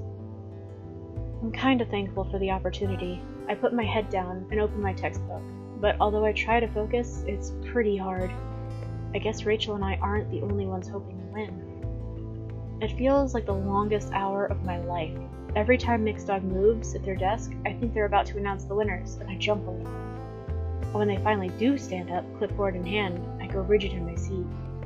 I catch Rachel's gaze. She winks at me, just like she did on Monday, right before I asked her to be my partner. That feels so long ago. Goodness, this was so difficult. I know that the deadline was short, and that a lot of you devoted much of your free time this week to your entry. I truly wish that I could award more than one winner. The theme of the contest, bonds, was a broad concept, and I'm thrilled to see so many different interpretations of it here. That's what photography is all about. Personal expression, showing the world the way that you see things. That said, there is one entry in particular that truly embraces this theme. This photo embodies a sense of total peace between the subject and nature, and with the photographer. My heart skips a beat, or 10. There's no way they're talking about our photo. The unique vision of this novice photographer makes me think that we'll see some amazing things from them in the future, and hopefully they'll continue collaborating with their partner. So, I'm extra pleased to announce that the winners of the 2nd annual Blackwell Photo Contest are Maxine Caulfield and Rachel Amber. Congratulations! The class bursts into a round of applause. We won? We won! I seriously can't believe it. I can hear the teacher praising us, and our classmates are all admiring our photo, and Chloe's extra loud whooping and hollering. But it's like it's all happening to someone else. You did it! Rachel leaps towards me, grabs my hands, and kisses me hard on the cheek. Before I can even turn red, the rush of adrenaline has me reaching for her to return it, just barely missing her ear. We both did it! She pulls back, and I can't help but think that if I look half as happy as she does right now, I might never be able to stop smiling. Congratulations, Max! I couldn't have done it without you, for reals! The bell signaling the end of class goes off, and after we take a few minutes to talk to our friends, and I make arrangements to see Chloe later, Rachel tugs me towards the door. She's bright-eyed and glowing, and I have a feeling she's got an idea or an announcement. I know the perfect place for a future photo shoot, and you should come see it with me right away. A future photo shoot, huh? We're going to be collaborating a lot in said future, right? We can't let Dog down. You're right. How could we ever disappoint our dear teacher? Last class of the week. Last one I'll ever ask you to skip. Forever? This month. I laughed. Good enough. Let's see this mystery place. I don't think I could have said no, even if I'd wanted to. I want to go on all kinds of adventures with Rachel. I don't just want to catch her in my lens. I want to see her with my own eyes, and to see the world through hers. I extend my hand out to her, trying to look confident, but I'm holding my breath, wondering if she'll take it. When she does, she locks our fingers together. They're a picture-perfect fit. It's smoochin' time! Rachel ends up leading me right off campus. She pulls me onto the bus and insists on paying fare for both of us. When I ask her where we're going, she refuses to tell. Instead, she sits with me at the back of the bus, clutching my hand as we make idle conversation. I'm a little shy about the contract, but I don't dare pull my hand away. Soon enough, I start to recognize where we're going. And when we get off at a certain stop and start trekking up a familiar path, I know exactly where Rachel intends to bring me. It's the lighthouse. I'm kind of surprised. This place holds a lot of memories for me, and it's really close to my heart, but I don't think Rachel would know that. I crane my neck to look up at the tall white tower, overcome by a rush of memories. Chloe and I, we used to come up here all the time when we were little. We would play pirates here on the cliff. I made some of my best childhood memories right where I'm standing now. Just being up here, looking out onto the ocean and listening to the waves, takes me back to that time. But it's not the same. Realizing that plants a sweet sort of sadness in my chest. These sad feelings aren't really depressing. They're just sort of there. Like they're a part of me I just never noticed before. I guess this is what growing up is. For several minutes, Rachel and I just stand there. Whatever she's thinking about must be important to her too, because she's completely silent. We wander towards the burned out old fire pit and towards the bench. I carefully run my hand over the worn wood, keeping my eyes down. The sun glaring off the ocean is actually too bright to look at directly. It's her that speaks first. It always feels like something is calling to me here. Maybe it's the wind. Especially on the cliff or the viewing deck. Rachel is looking out onto the ocean as she speaks. There's a faraway look in her eyes, and suddenly I'm no longer caught in my own thoughts, but in hers. Chloe and I used to go up to the deck all the time when we were little. My smile falters and fades when I remember that the deck is no longer accessible. For whatever reason, the local authorities cut off access to it shortly before I left for Seattle. I guess we can't do that now. I know. Rachel gives me a quick glance. She's told me. Chloe's always had a lot of things to say about you. I wanted to meet you for the longest time. I think about Chloe, the unlikely thread that has led and tied me to Rachel, like fate. Chloe and I do have a lot of good memories together, and I know that you guys do too. I wish I could have been there to make them with you both. The sadness inside of me swells, but for some reason, it's warming. But right now, I feel like I'm here with you at the exact right time, in the exact right place. Rachel turns and gives me a look that lingers before she steps closer to the edge of the cliff. The shining water below reflects white hot up onto her face, like a sunbeam on a mirror. You stole my line. It's more like, what was the word we used on Monday? Synergy. A wavelength. A connection. Rachel is still staring at me intensely. I've become used to her searching gaze and how unreadable it can be, but I still blush looking away. So, you want to have a photo shoot here? This is the one place in this town where it feels like the world goes on forever. I mean, look at it. I turn to look in the direction of Rachel's sweeping arm. She's motioning to the town laid out below us, so small from up here that I could cup it in my hand. Up here, it feels like none of that even matters. I nod slowly.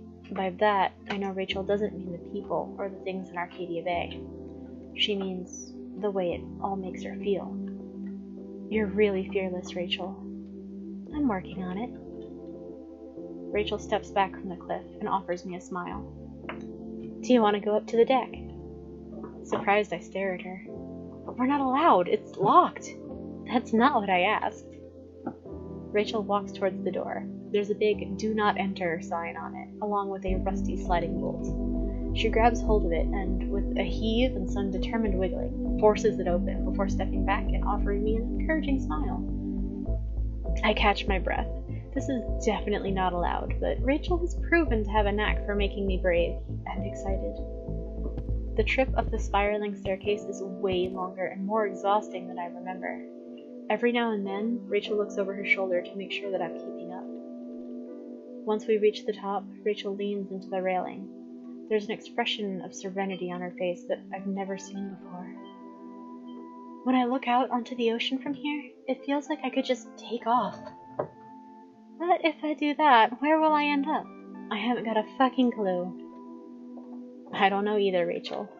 But we can't see the world outside if we never even try to get there. I get the sense that we're not just talking about Arcadia Bay now. The walls of the cage I'm describing, in my heart I know they're ephemeral. I think Rachel knows it too. Yeah, everything's gonna be okay, isn't it? Yes, absolutely. I blurted out far louder than I mean to, but with a firmness that's entirely intentional. I continue cautiously, speaking softer. I was always scared of going for what I wanted. Even getting accepted at Blackwell it was terrifying. I thought so many times about just not coming. Not just because I was scared to face Chloe again. Dissecting this part of myself is a little painful, but it also feels like uncovering a wound and finally letting it breathe. I know there were a million people out there, just like me, who also want to be famous artists. And there's probably not enough room for all of us. Even all throughout this week, sometimes I was convinced that I shouldn't even try to enter the contest. Rachel, I've never met anyone like you before. Even if you aren't always sure of who you are or what you want, even when you're scared, you're still trying. You work hard every day trying to find one way or another. So yeah, like you said, everything's gonna be okay. Rachel leans into the railing. Her head is tipped down, her long hair covering her face, so that I can't tell what she's thinking or feeling. I want to find the real me, but I feel trapped, and it's like no one can see it. I reach out to touch Rachel on the shoulder, and she looks over at me. I see it. I see you. If you feel alone in a crowd, you're not anymore, for whatever it's worth. No one's ever really alone, I want to say. You've helped me realize that. But I keep those words to myself when I see it's written all over Rachel's face that she already understands. She just needed a bit of affirmation. I'm going to take the offer. She says it so abruptly and so firmly that it stuns me a little. You're going to say yes? Yeah. I'm going to live for myself. Not anyone else. Not anymore. Maybe I'll end up changing my mind. Maybe it won't work out, and I'll hate it. But if I don't take it, then it's like securing my failure. I'd regret it for the rest of my life. So I'm saying yes. That's what you would do, isn't it? I tighten my hands against the railing. The way Rachel talks about me, I barely recognize myself. Does she really think I'm someone that brave? If that's what she sees in me, maybe it's true. She definitely makes me feel that way. Go for it. I say it with as much strength as I can muster, closing my eyes and turning my face towards the sun. Yeah, I think that's what I would do too. Spending time with you has made me think that I'm capable of a lot more than I thought. But I think I would have felt this way even if we hadn't won the contest. I turn to look at her again. Actually, I know it. I'm going to take every opportunity that comes my way. The more I speak, the more I realize that I'm not just trying to live up to her praise or impress her. I truly feel this way. Deep in the bottom of my heart, I know that I felt this way all along. I really do want to keep collaborating with you. Not just because our teacher said so. I just want to be around you, whether or not we're creating something. So you like me? She says it very bluntly. It's not really a question. A moment passes, and then another. I slowly unfreeze. I think so. But that doesn't sound quite right. I mean, I do. I just wanted to hear you say it. So it's not just in my head.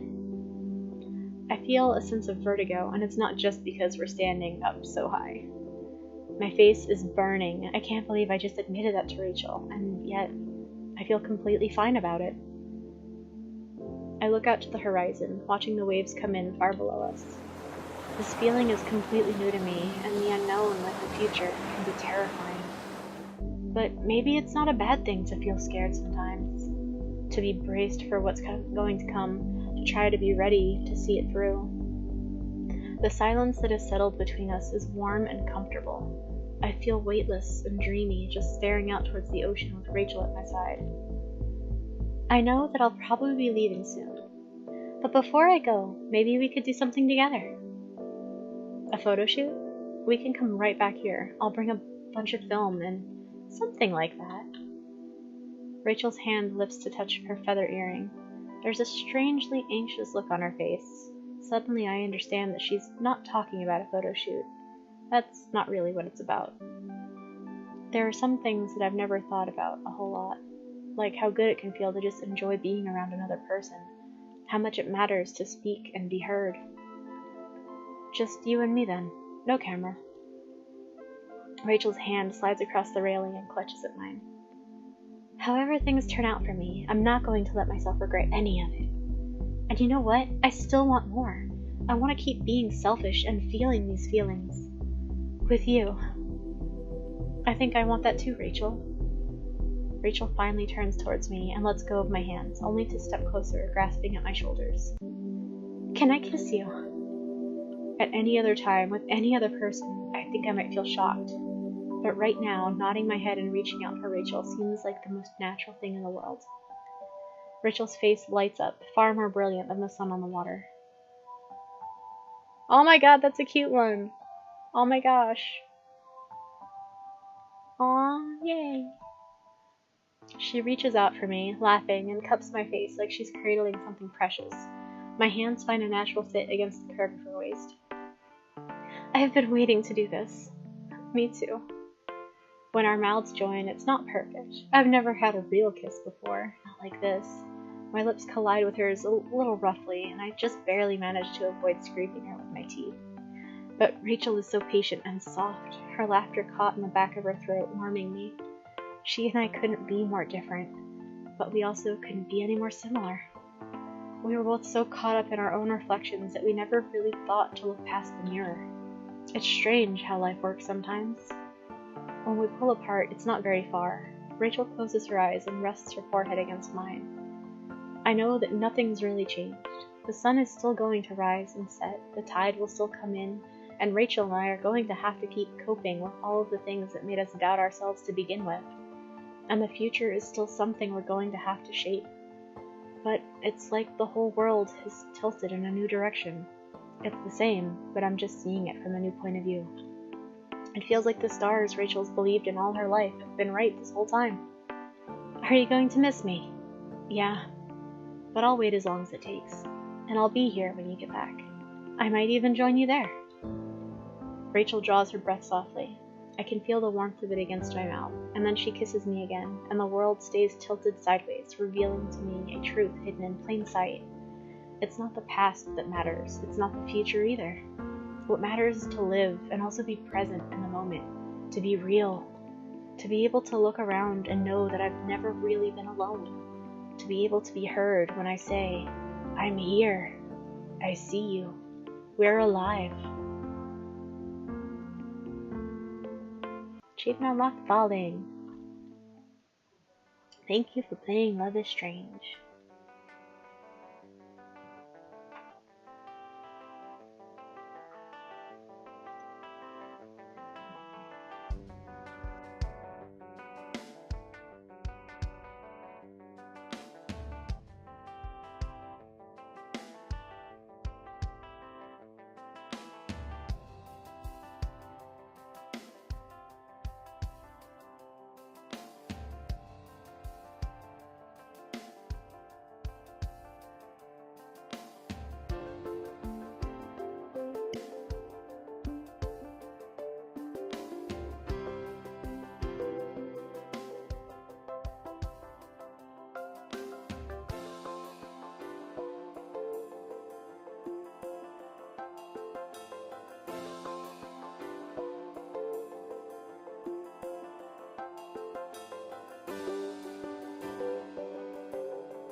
Okay, so that concludes our fourth and final true run of Love is Strange.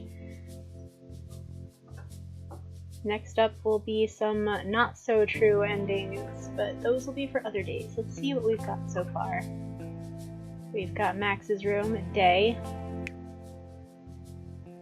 Max's room at night, which we just got that one from Rachel coming over. We've got Chloe's room from Chloe's run. We've got Rachel's room from this time again. Oh wow, her bed sheets are really pretty.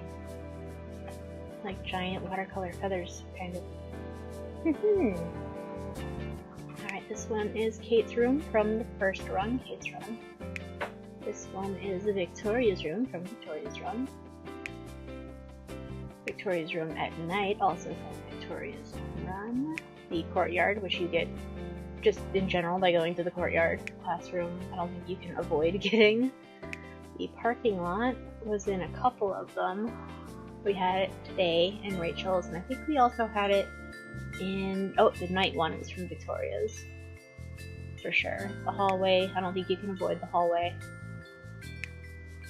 The bathroom, which you can get any given morning by going to the bathroom.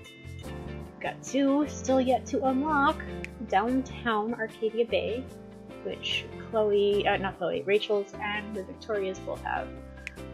And the pier, which I think, yeah, Kate's and Victoria's both can have those. Maybe one of the other two has it in it, in the not so great run. The hospital wing children's room from Kate's run. The diner.